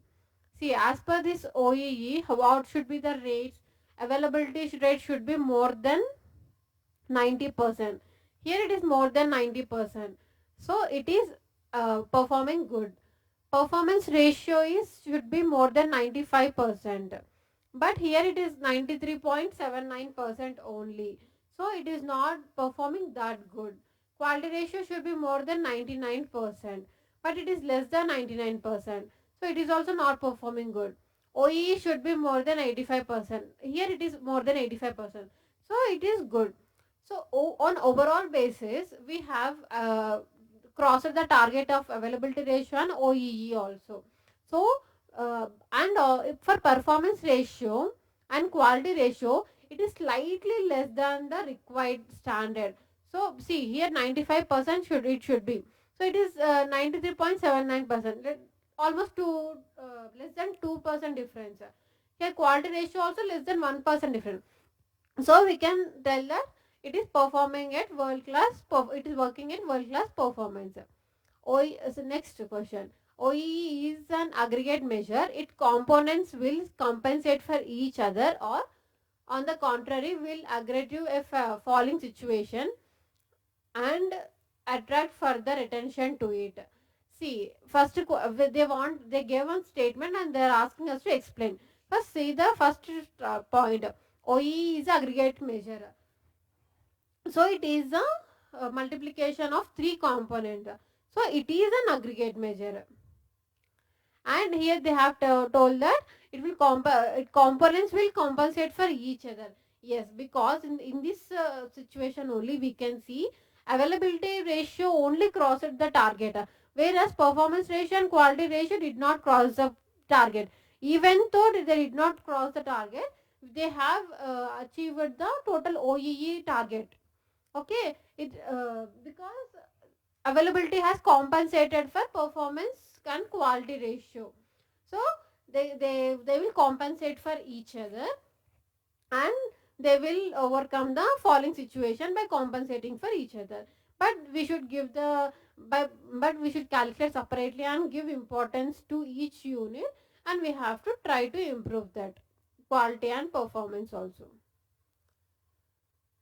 13th question. See what is asked in the question. OEE can be cornerstone of implementing TPM in light of power solution. Explain. See, in light of power solution is a company here. So what they are asking, OEE can be cornerstone of implementing TPM. So it is a so what should be the answer? TPM is a how to maintain the equipment in order to perform in a good condition. So TPM is a OEE is a measure to check whether TPM is implemented properly or not. So it is used for checking the performance of a TPM. Analyze the TPM performance in terms of effective use of PA-C12 at LPS using a relevant approach. So we have to check whether they have their TPM performance is good, effective or not. How we will check the performance by using the OEE method only. So we have to again calculate the OEE for the above details. Take weekly data for calculation. See, up to here what I told, we should take for one shift only, and we should take in minutes. But here they have given clearly that we should take weekly data. So consider for 1 week each and every data. Light on power solution is producing laptop power adapters using a specially customized machine PSE12. The machine, the management at LPS is highly concerned with productivity of such machine, because this machine is engaged in an activity which is a constraint function. So they are using a rare machine for production, and it has a bottleneck activity. It is a bottleneck resource. Management LPS constitutes a lean team with the objective of identifying the various techniques which can be used in order to enhance the overall productivity at LPS, including the PSE12 especially. PSE12 is a human operated machine and took standard time of 20 minutes to produce one power adapter. So this point is required for us. All the above point is just a management administration purpose for the, we do not need for calculating OEE. So up till now, LPS is working in 3 shifts in a day for 6 days a week. See, they have given up till now and towards lean and way forward. Means they have given before and after using, after implementing the lean system.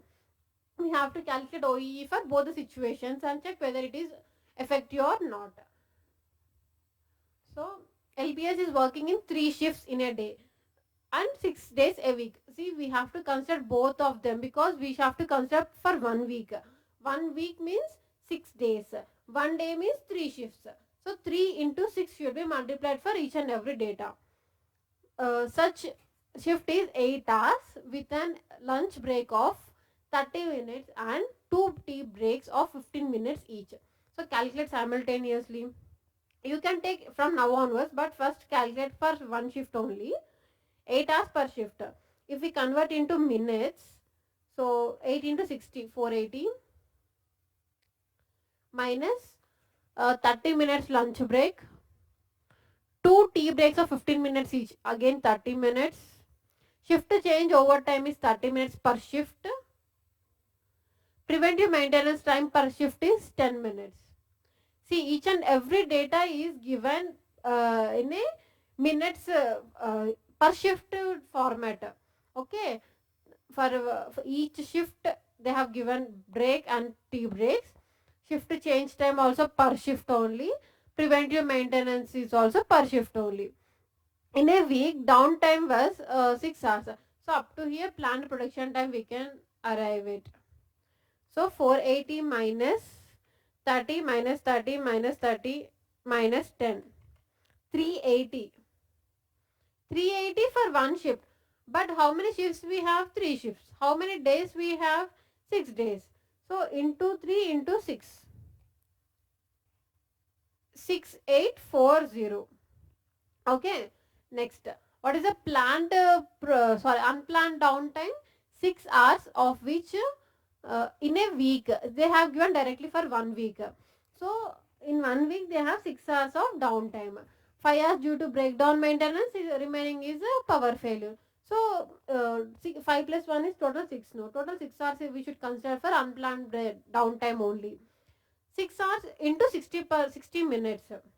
We should not multiply here with 3 shifts and 6 days, because they have given a weekly data. In a week they have 6 hours of wastage. So 6 into 60, 360. If we reduce the downtime for 1 week, we will get 3840 minus 360. It is 6480. So what is the availability ratio?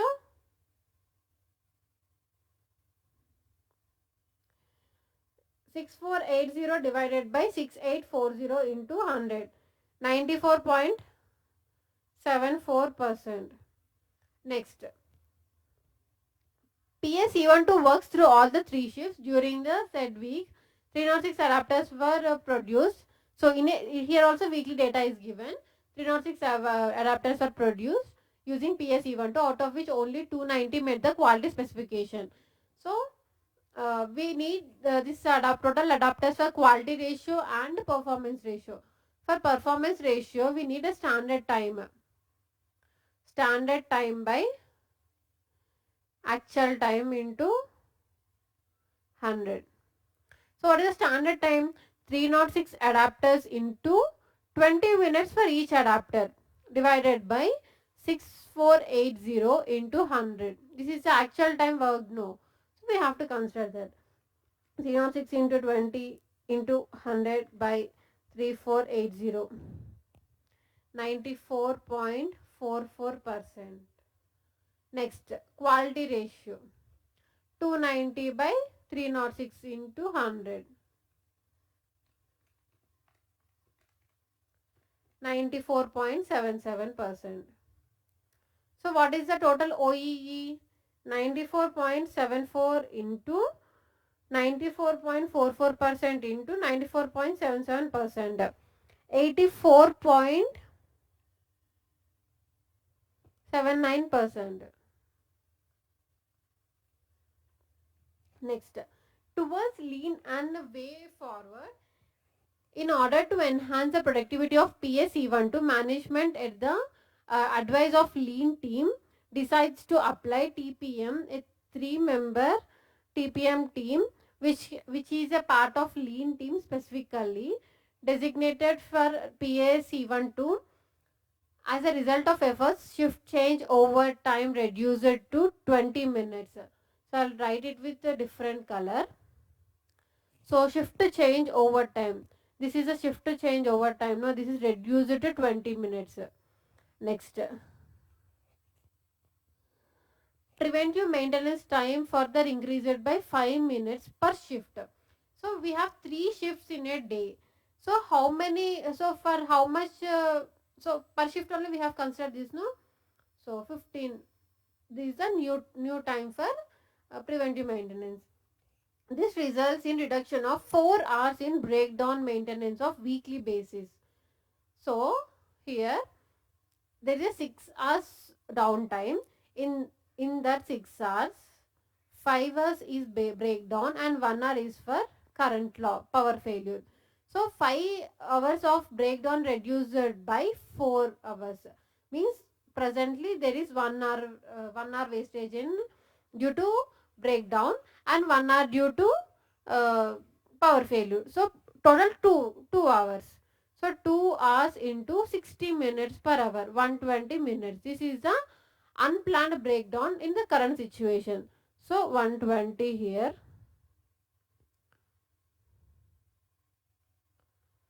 Next, how weekly basis. The worker agreed to be arrangement of reduction of 5 minutes in each of the tea break and extension of lunch break to 35 minutes.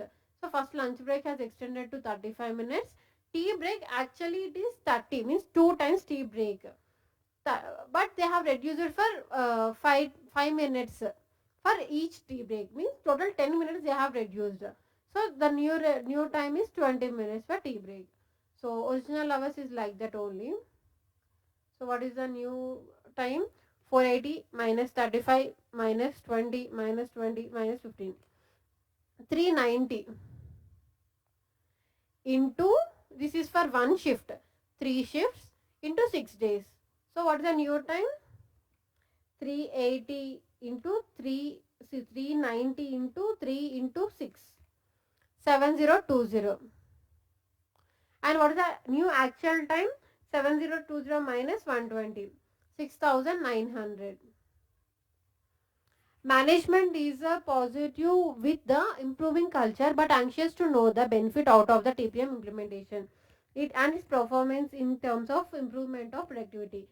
TPM team, which is responsible for productivity of PS-E12, identified that in the recent week post implementation of TPM, 320 adapters were produced and were produced, out of which 304 adapters were passed the quality check.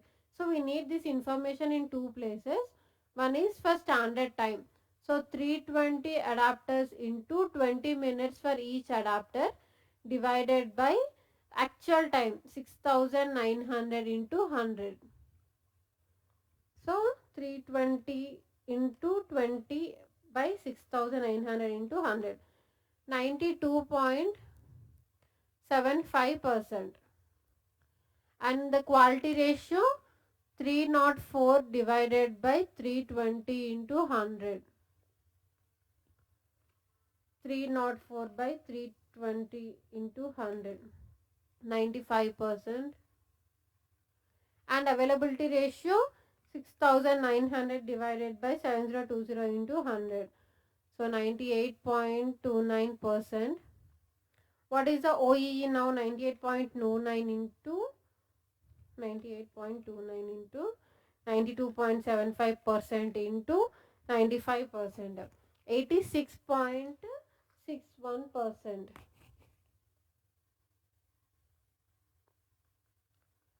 So it is beneficial. Performance has increased to increased by following the ADC lean and way forward implementation. And also it is more than 85%. The target is 85%. No, earlier it is less than 85%, and now it has increased by from above 85%. Next. So determine the unplanned downtime witnessed by machine 107 10M bearing and advise Mr. Shal the best way out to reduce the same. Sheetal Bearing Balls Limited is a famous name for bearing balls of different sizes. Mr. Sheetal recently joined as a manager production and operations at Unit 3 of Ludhiana in Punjab plant of SBBI, wherein 10 mm diameter steel balls bearing for bicycles are manufactured. The plant is largely automated and lashed with the latest technology machines. From all is unnecessary stuff for us. Mr. Singh, plant accountant Mr. Shal, came to know that since the machines are of latest technology, workers are motivated to be liberal workman policy of SBBI. Hence, productivity and quality is and was never an issue, but availability is an issue. Okay, they do not have an issue with productivity and quality. It seems productivity in the sense performance here, and availability also they do not have that issue. Over lunch, where Mr. Sahil greets Mr. Kumar, plant head, he also expresses his worry over excessive downtime and optimal use of limited factors. Mr. Syal, while navigating the ERP and reviewing the files and other documents handed over to him, which was prepared and maintained by his predecessor, came across the OEE rate of 93.555% measured during the last week of machine 0710M wall. So what is the OEE rate they already have in the last week? 93.555% during the normal shift. Since the said machine was a high performance rate of, so performance rate also they have given 105%, and Sal decided to dig deep into the composite OEE. In normal shift of 9 hours work are allowed to take two short breaks of 15 minutes each and lunch break of 30 minutes. So how much time they have planned to work? 9 into 60. So first convert the hours into minutes. So 540 minus 2 short breaks of 15 means 30 minutes. Lunch break 30 minutes. So what? How much they have planned? 480 minutes.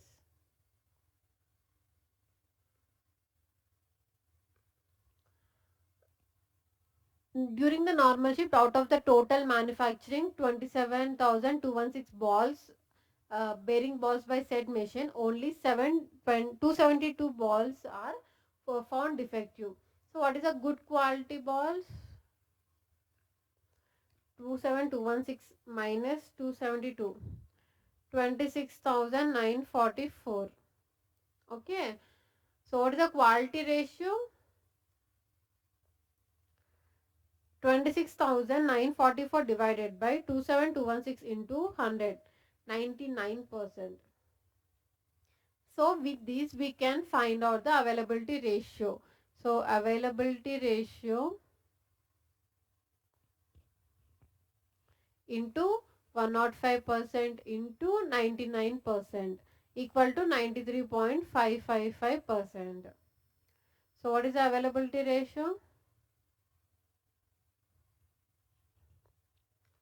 93.555% divided by 99% divided by 1.105%. So availability ratio is 90%. Why we have calculated this?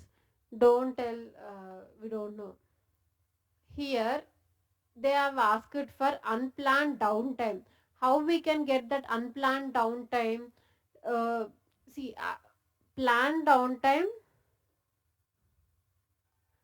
planned hours minus unplanned downtime,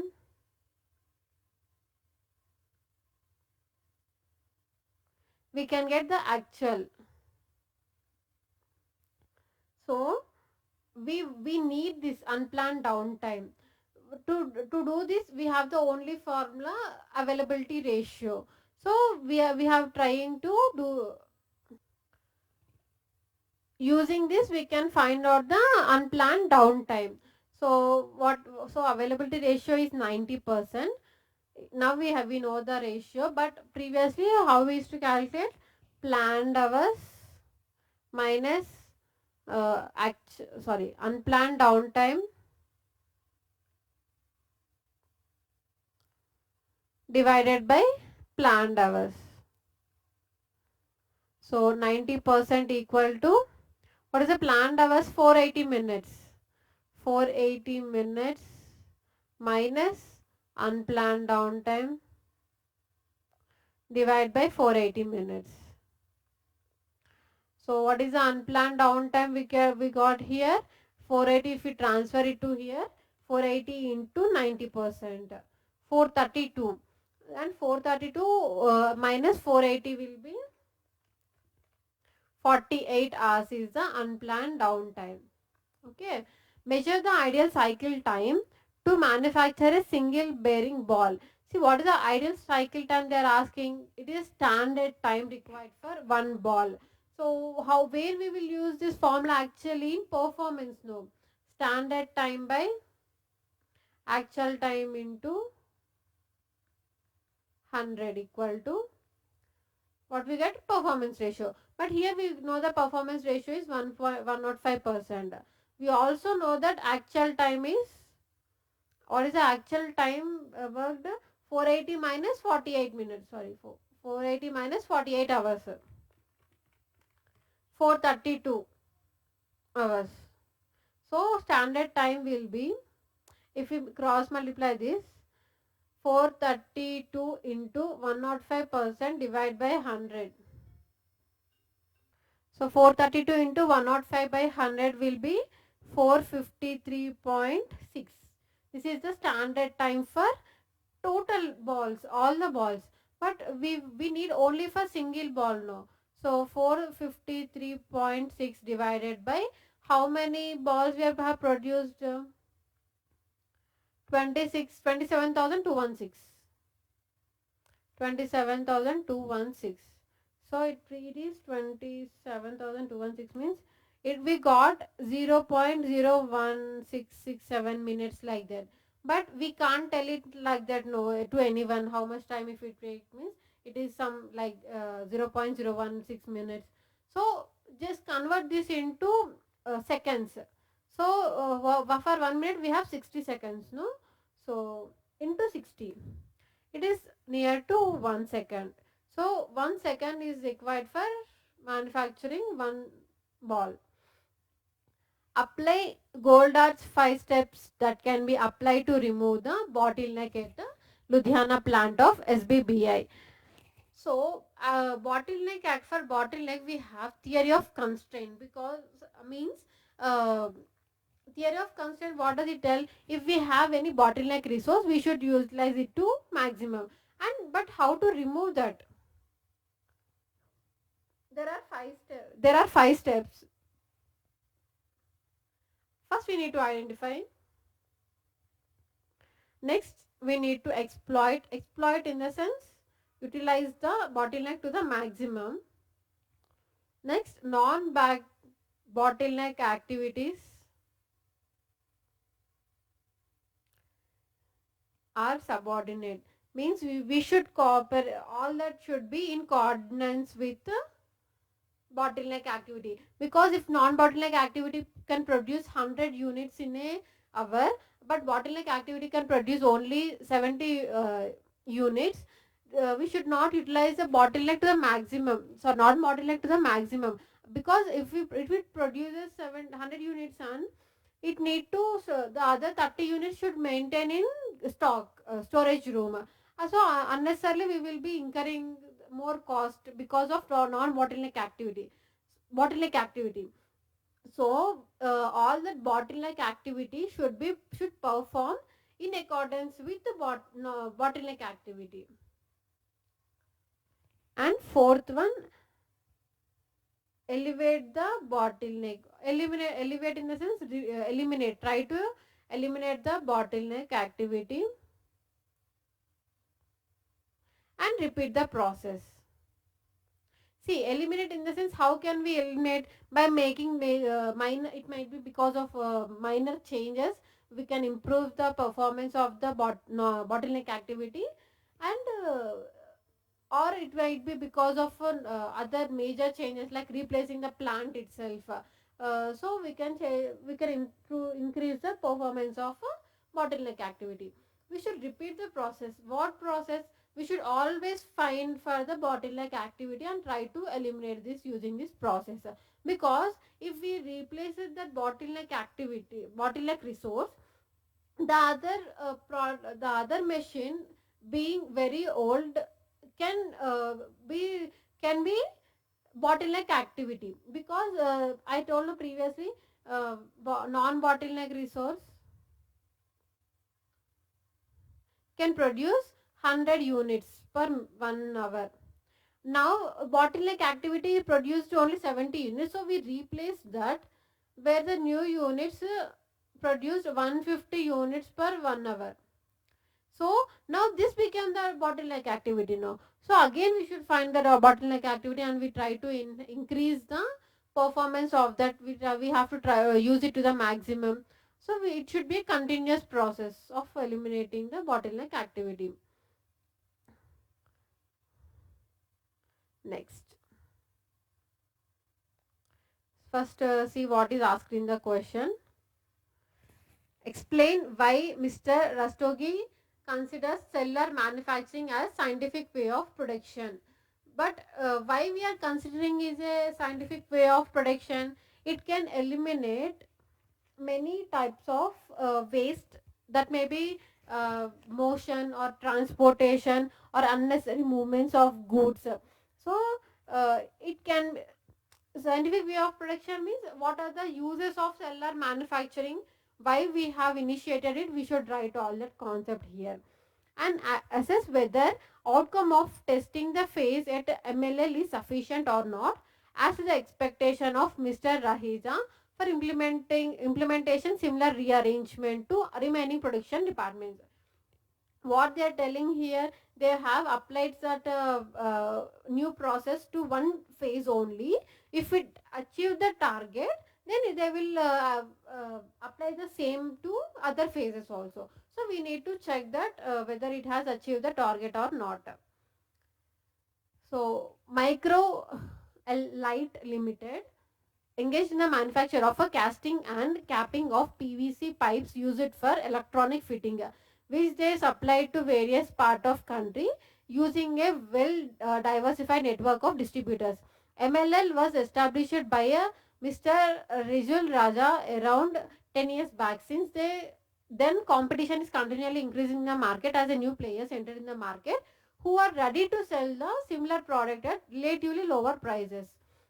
Mr. Rahija is actively participating in the business and hold position of CEO. As being a CA by profession, he conducts regular meeting with management accounting department. So all this is related to the administration company background. In order to beat the competition, MLL decided to reduce the cost and enhance the efficiency by implementing the strategic cost management techniques such as cellular manufacturing using the lean manufacturing. So they want to start up the cellular manufacturing. Mr. Rastogi, who joined the company recently as a management accountant, is very enthusiastic about the cellular manufacturing and considers the same as scientific way of production. He added it will enhance the value creation over value chain. Why it is a value creation over value chain? In the value chain, we remove all the non-value added activities. So movement or transportation, unnecessary movement of goods is also non-value added activities only. So we will eliminate that in cellular manufacturing.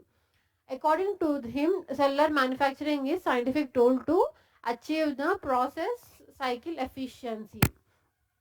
Mr. Rastogi makes a plan of rearranging the existing machine and human resources who are working on these machines.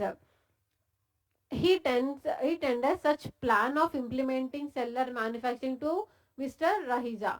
Process is also re-engineered along with the restructuring of production layout. So they have re-engineered the complete process along with the restructuring the production layout.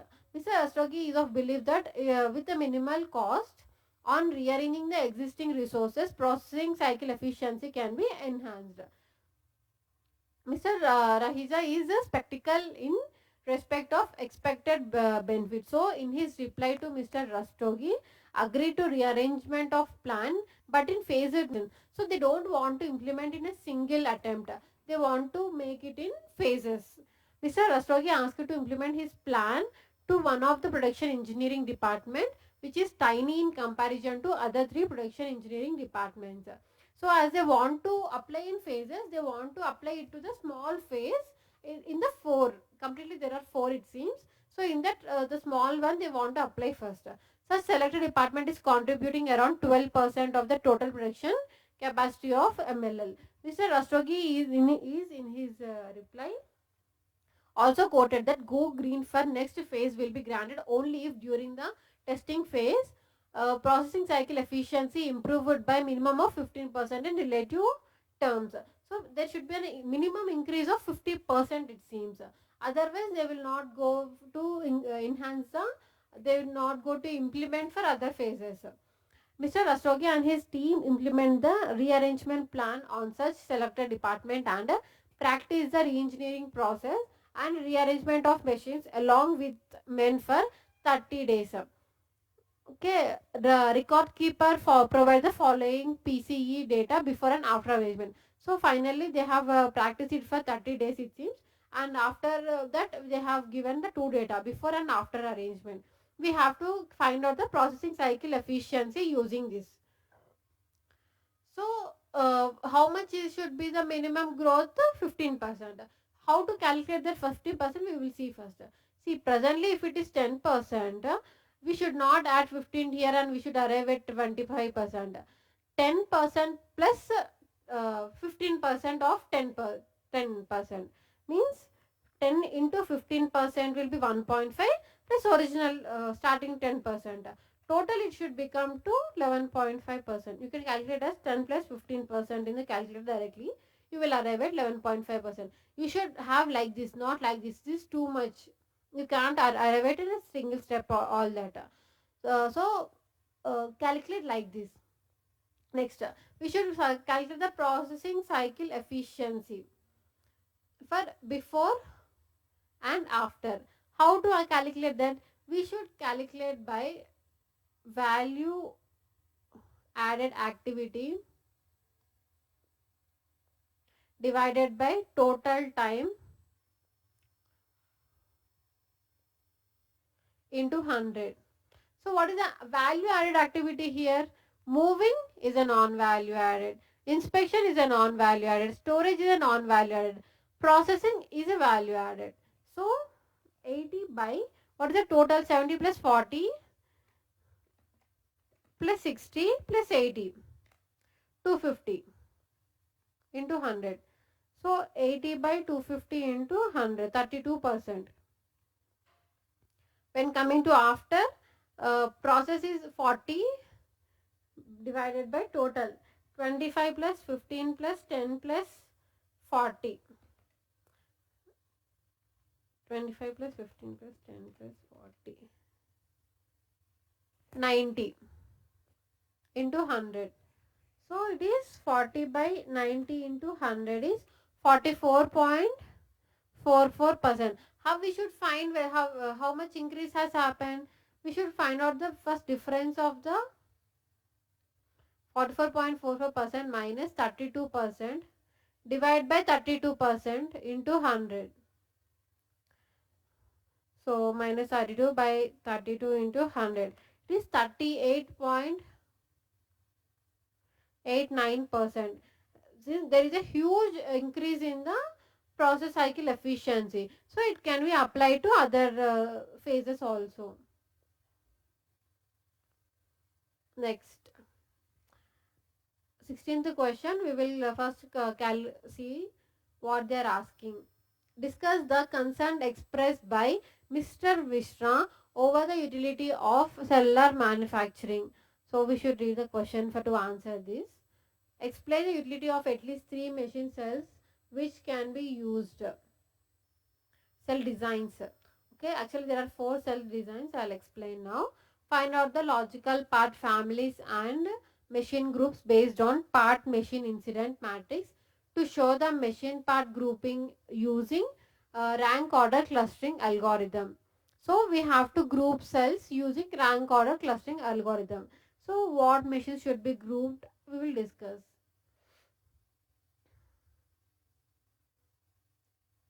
It has been resolved that cellular manufacturing shall be adopted in order to improve productivity in the recent board meeting of Raptor Bearing and Shaft Limited. In the favor of resolution, Mr. Nayak, the executive director who is responsible for production and operation function, gave a briefing over different layouts of cells. Mr. Managing Director, Mr. Syal, believes that each possible cell formation and layout need to be studied in advance by cross-functional team. Chief HR Officer Mr. Mishra showed his concern over utility of cellular manufacturing to enhance the productivity. In response to him, Mr. Nayak mentioned, although scientific management is quite an old theory of management pronounced by Frederick Wilson Taylor, which analyzes and synthesizes the workflows with an objective of improving the economic efficiency, especially labor productivity, but still has a relevance. This relevance multifolds when time and motion studies are considered in excess with cellular manufacturing. So what is his concern here? How it will enhance the productivity. So how it will enhance the productivity? By using cellular manufacturing, all that wastage will be reduced first. So what is that wastage setup time? Because we use the small machines which for which setup time may be reduced, and flow time. So in a single flow, each person is handling the entire machine, so flow time will also be reduced because of the small cells, and work in progress inventory will be reduced, and we can use the human resources to the maximum extent because a single person will be handling all the machines, and we can uh, we can use the equipment to the maximum.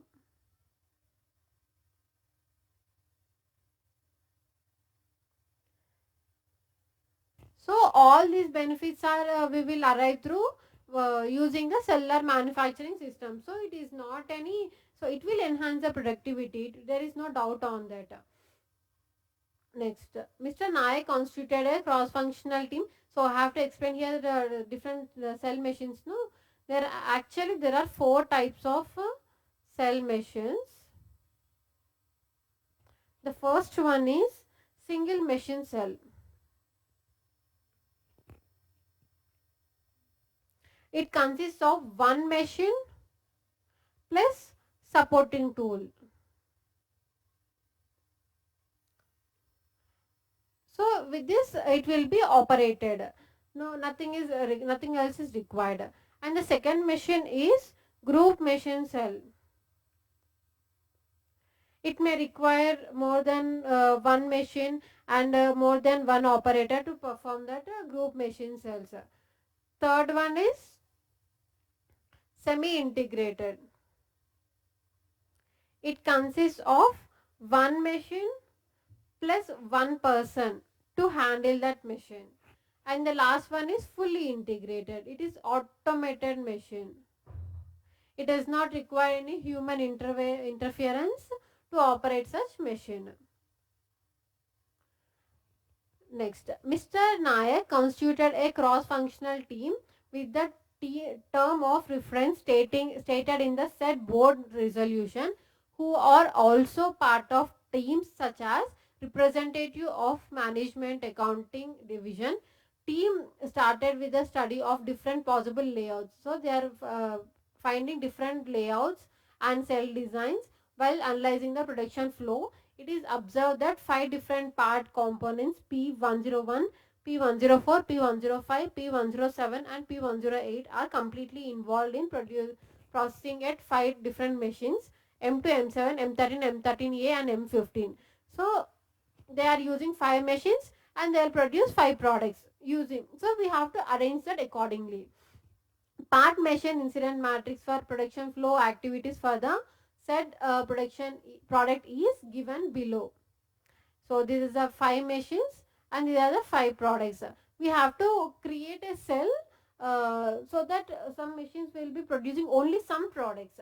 So all that should be grouped together and we can produce reducing the waste. So it has a predetermined process for that. Observe carefully, don't get confused. Okay, it is very easy question, but we will be afraid by seeing the question itself. We can't understand without an explanation by any person. So observe and understand keenly. So here they have given the interpretation. Star marks are there for this and this, no? So what does it mean? P101 requires a processing at M2 and M13. Okay. See, for P101 column, it has a mark as 1 in M2 M2 and M13. It means 101 requires M2 and M13 machines.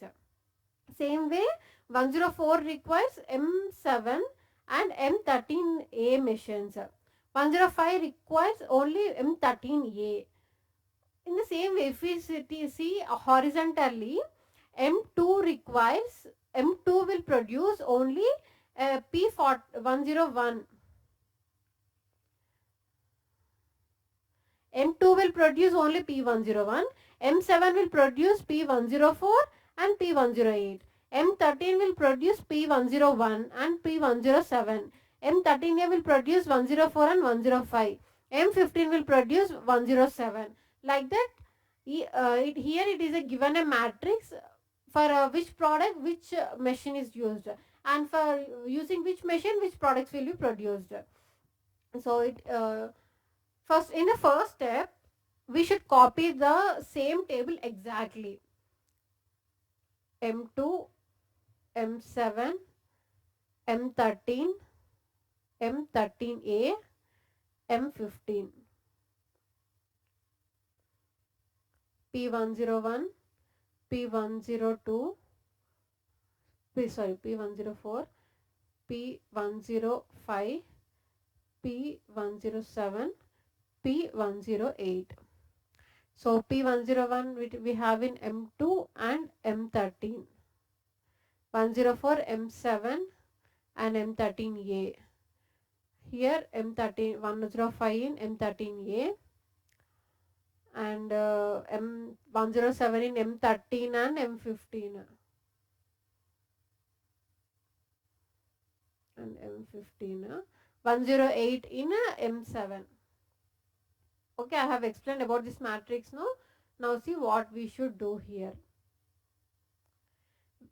First we have to find the binary weights.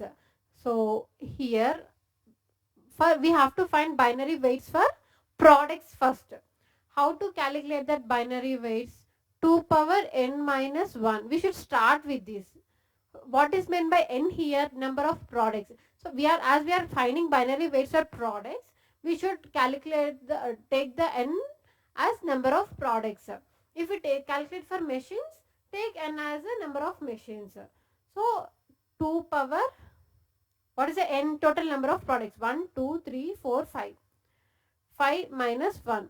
In the second column, we should write 2 power 5 minus 2. Second product no here. So 2 power 5 minus 3 again. 2 power 5 minus 2. Sorry, 5 minus 4. 2 power 5 minus 5. So what is this? 2 power 4, 2 power 3, 2 power 2, 2 power 1, 2 power 0. What is the answer? 2 power 4 instance 16. 2 power 3 instance 8. 2 power 2 instance 4. 2 power 1 instance 2. 2 power 0 means 1. Okay. So we have we have calculated binary weights. We should always start with the products only. So using these binary weights, calculate the decimal equivalent. Okay. What is a decimal equivalent? We will calculate this for the opposite thing. If we calculate binary weights for products, we will calculate the decimal equivalent for machines. So machine 2 is required to produce P1, only P1. So what is the binary weight of P1? 16. So mark as write 16 here. M7 is used to produce P104, P108. So P104 binary factor is 8 here and P108 binary factor is 1. So 8 plus 1, 9 is a decimal equivalent of machine 7. So for machine 13, 101 and 107 are produced. So 16 plus 2, 18. M13A, 104 and 105 means 8 plus 4 in the sense 12. M15 only 107 means 2. Okay. Now what we should do? Rank that decimal equivalent. Highest is M13. Next highest is M2. Next highest is M13A. Next M7. Next M15. Based on these decimals, we should rank accordingly, highest first. So now what we should do? We should calculate this.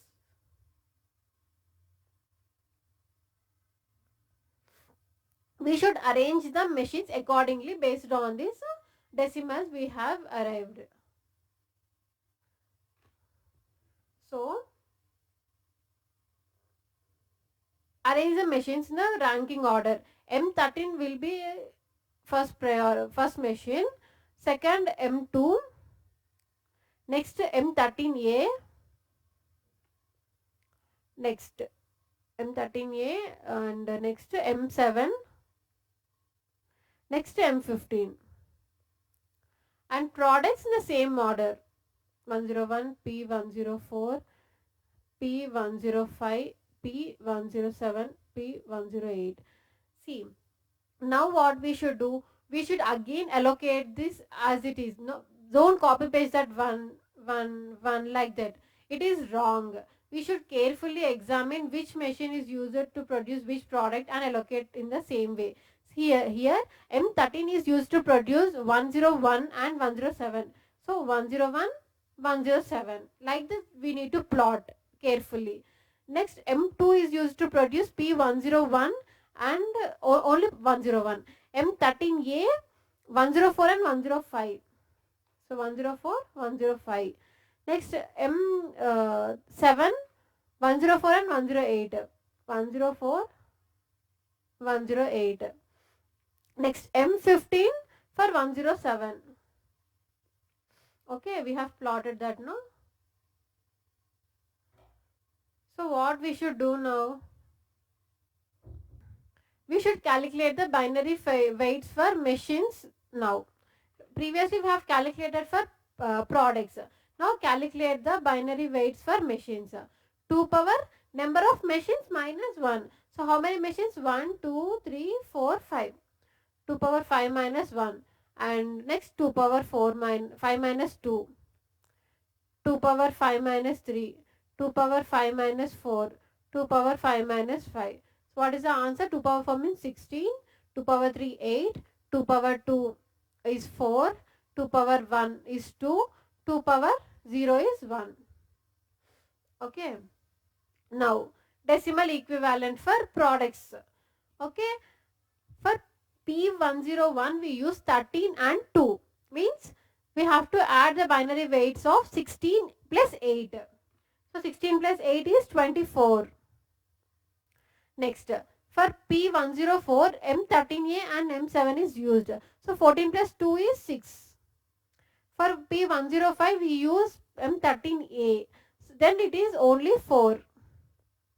107, M13 and M15 means 16 plus 117. For 108 only M7, that is 2. So rank accordingly this decimal equivalent. 1, 2, 3, 4, 5. Okay. Again we have to arrange the products. For whatever we give the ranks, we should rearrange that one only. Here we have given ranks for products. So rearrange the products now. So how to rearrange that one?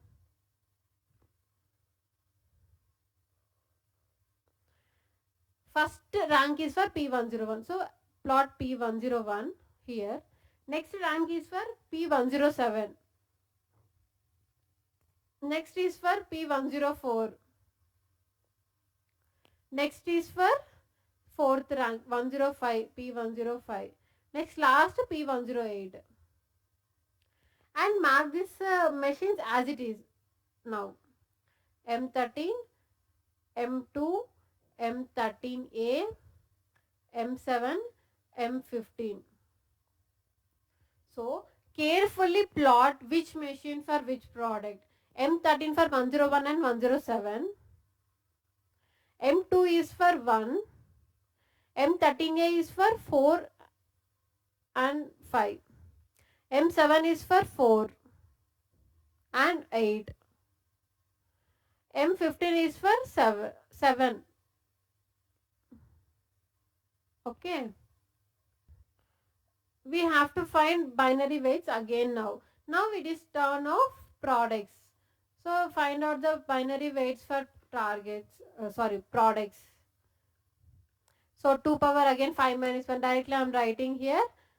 Sorry, okay, for this question I will write completely. 2 power 5 minus 1, 2 power 5 minus 2, 2 power 5 minus 3, 2 power 5 minus 4, 2 power 5 minus 5. So it is 16, 4, 16, 8, 4, 2, 1. Calculate the decimal equivalent of machines now. Again, machine 13 is used for 101 and 107. So 16 plus 8 is 24. M2 is for 101 means only 16 here. M13A is for 104 and 105 means 4 plus 2 6. M7 is for 104 and 108.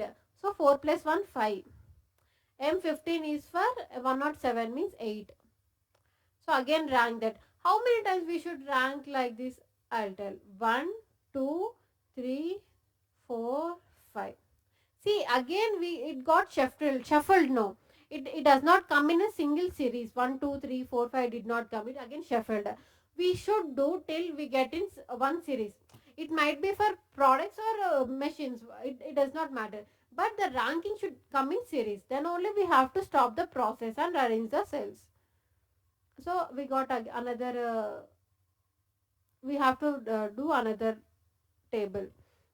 So again we shuffle the machines according to the ranking. So M1, M13, sorry, first rank is for M13 only, M2 second rank, and third rank for M15, fourth rank for M13A, fifth rank is for M17, 7.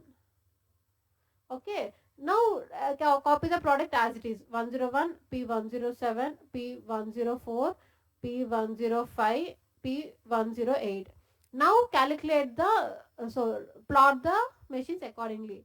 13 is for 1 and 7, 2 is for 1, 13 is for 104, 15 no here. So 15 is for 107 only. 13A is for 4, 5. 7 is for 4, 8.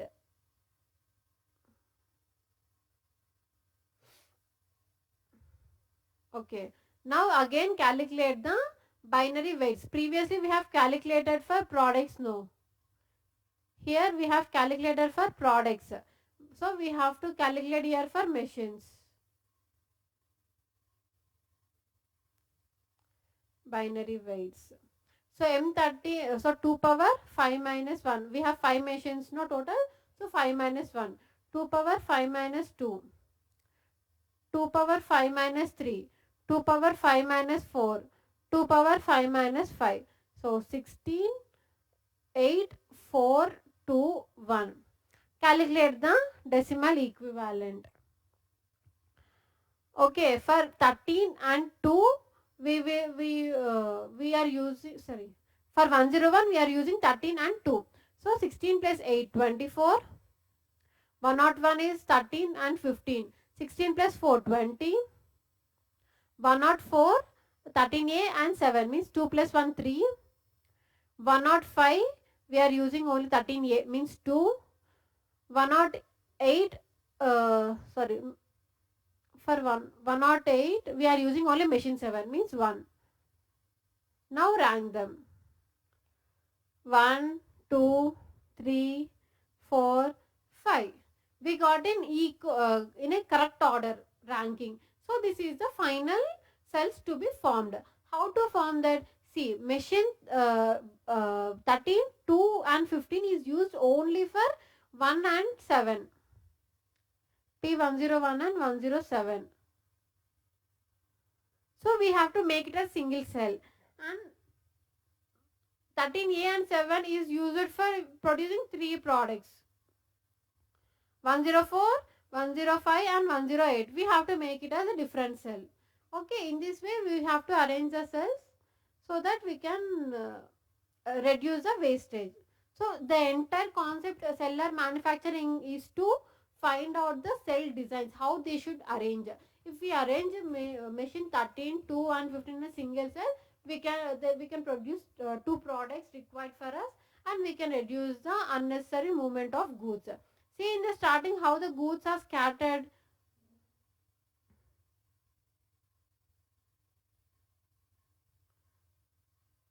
See, machines are scattered and products are scattered here, here, here, all that. But if you see that the last table what we have taken, so only like this it is there.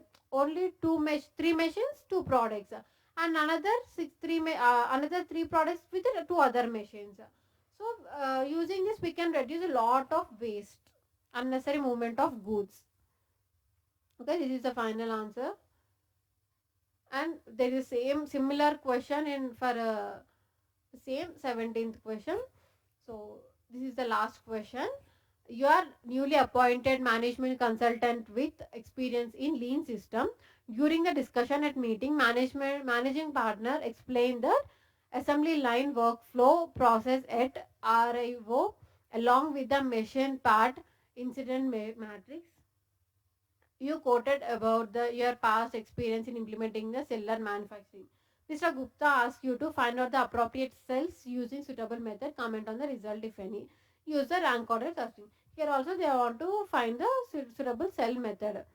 So, see here understand the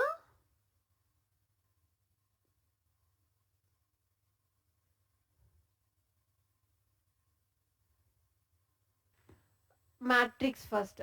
So machine B is used to produce P3 product and P5 product. Machine C is used to produce P4, P5. Machine D is for P1, P2.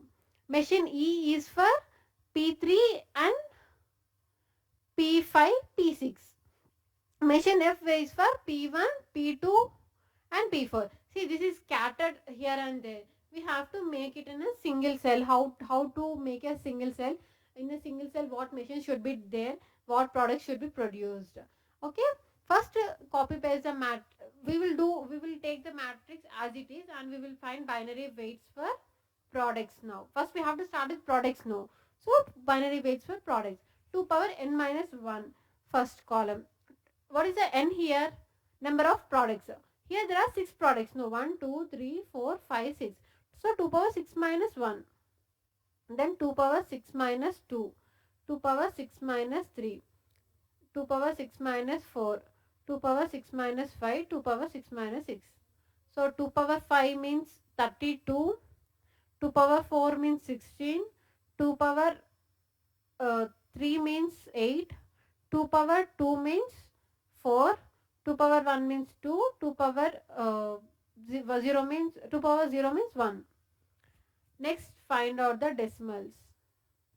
decimal equivalent.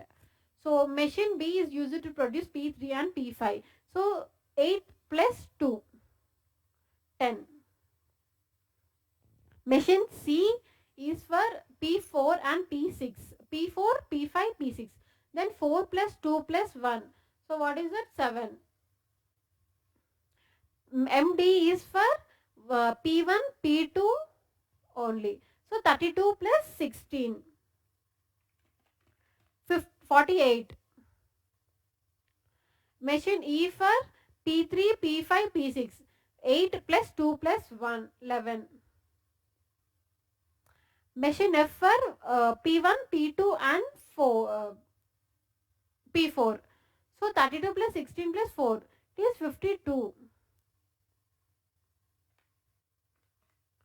So rank accordingly. 1, 2, 3, 4, 5. Shuffle the machines here. First rank is for MF. Next is for MD. Next is for ME. Next is for MB. Next is for MEC.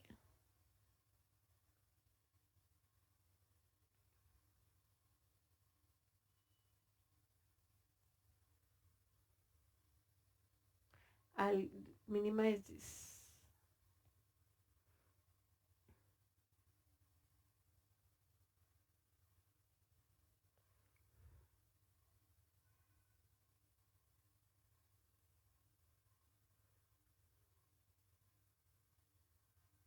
So now allocate the products. Products we have to write as it is P1, P2, P3, P4, P5, P6. So allocate the cells properly. MF we use P1, P2 and P4. So P1, P2, P4.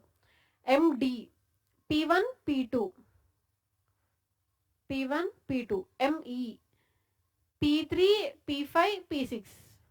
So 3, 5, 6. MB is for P3 and P5. MC is for P4, P5, P6. So find the binary weights for machines now. So 2 power n minus 1. How many machines are there? We have only 5 machines. 3, 4, 5. So 2 power 5 minus 1. 2 power 5 minus 2. 2 power 5 minus 3. 2 power 5 minus 4. 2 power 5 minus 5. So if we find out the answer, 16, 8, 4, 2, 1. Now find out the decimal equivalent. For P1 we are using MF and MD. So 16 plus 8, 24. For P2 we are using again MF and MD. So again 24. For P3 ME and MB, 4 plus 2, 6.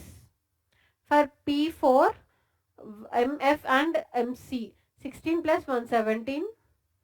P5 ME, MB, MC, 4 plus 2 plus 1, 7. MP6 ME and MC, so 4 plus 1, 5. Rank them 1, here it is 24, 2, 3, 4, 5, 6.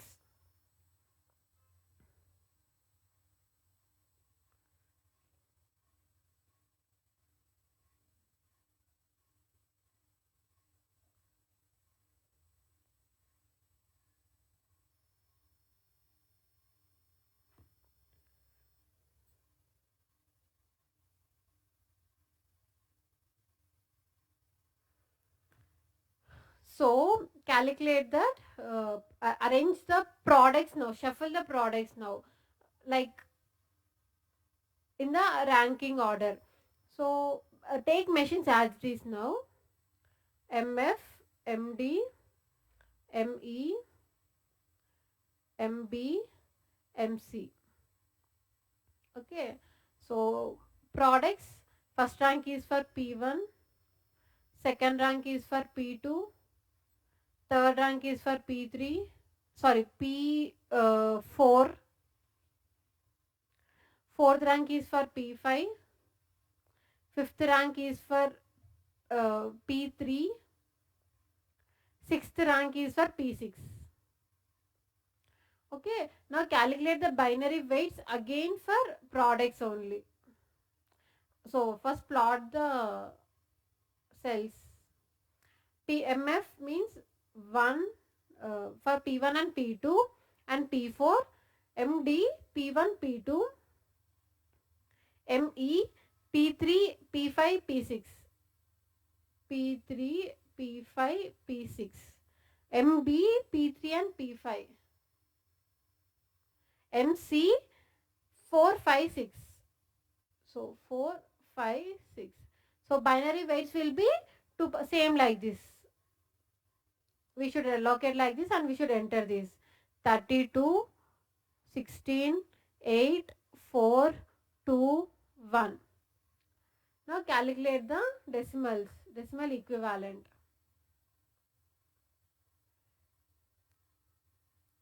MF is used to produce uh, P1, P2 and P4 means 32 plus 16 plus 8, 56. MD is used to produce P1 and P2. So 32 plus 16, 48. M is used to produce P5, P3, P6. Means 4 plus 2 4 plus 1, which is 7. MD is for 4 plus 2, 6. MC is for P4, 5, 3. So 8 plus 4 plus 2, 14. Okay. No. 8 plus, once check that piece M3. MC is used to produce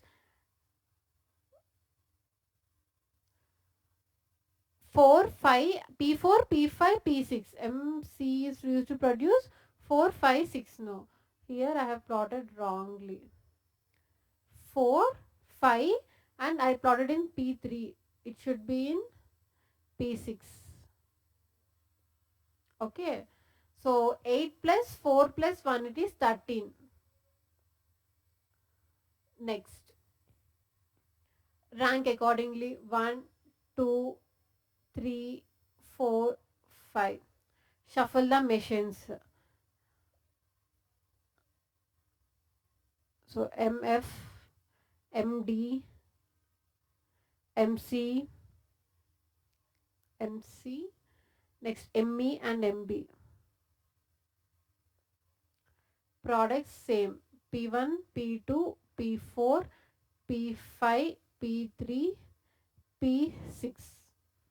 Okay, plot accordingly. 1, 1, 1, MD, 1, 1, MC.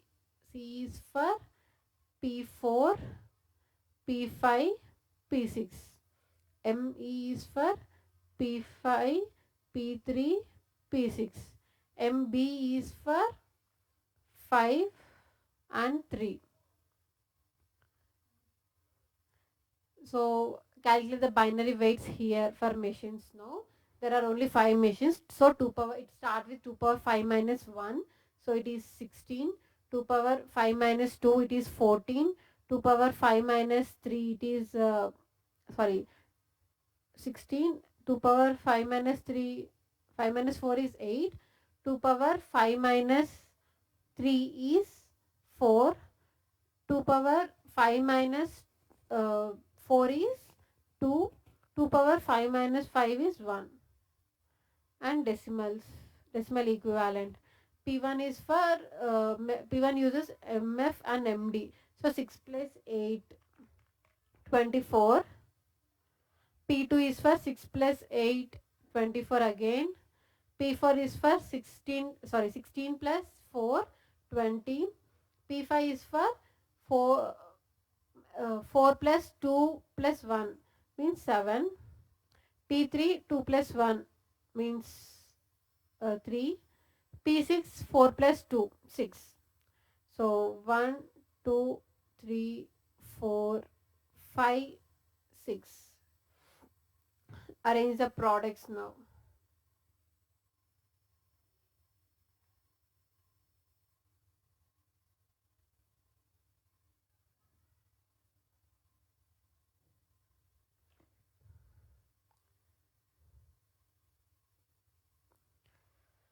So P1, P2, P4, P5, P6, P3. Next MF, MD, MC,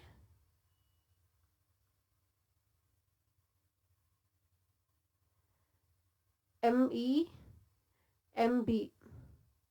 So MF is for 1, 2, 4. MD is for 1 and 2. MC is for 4, 5, 6. So 4, 5, 6. ME is for 5, 3, 6. MB is for 5 and 3. So now calculate again the binary weights. Here we have to calculate for products.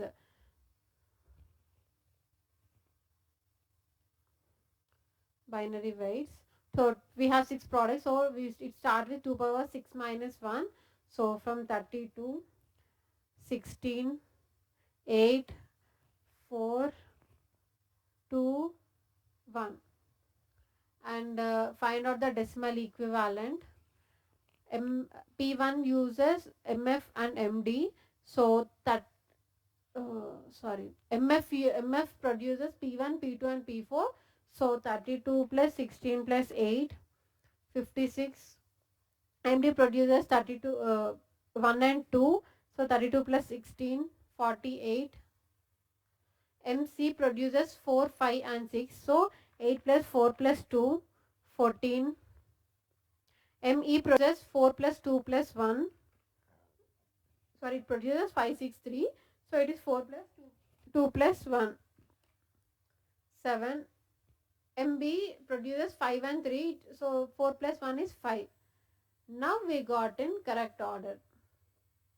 So it is the cells to be in this form we have should form the cells. So how to form? P1, 2 and 4 are using MF and MD. So mark it as one cell, and P5, P6, P3 is using the machines MC, ME and MB. Mark it as one cell.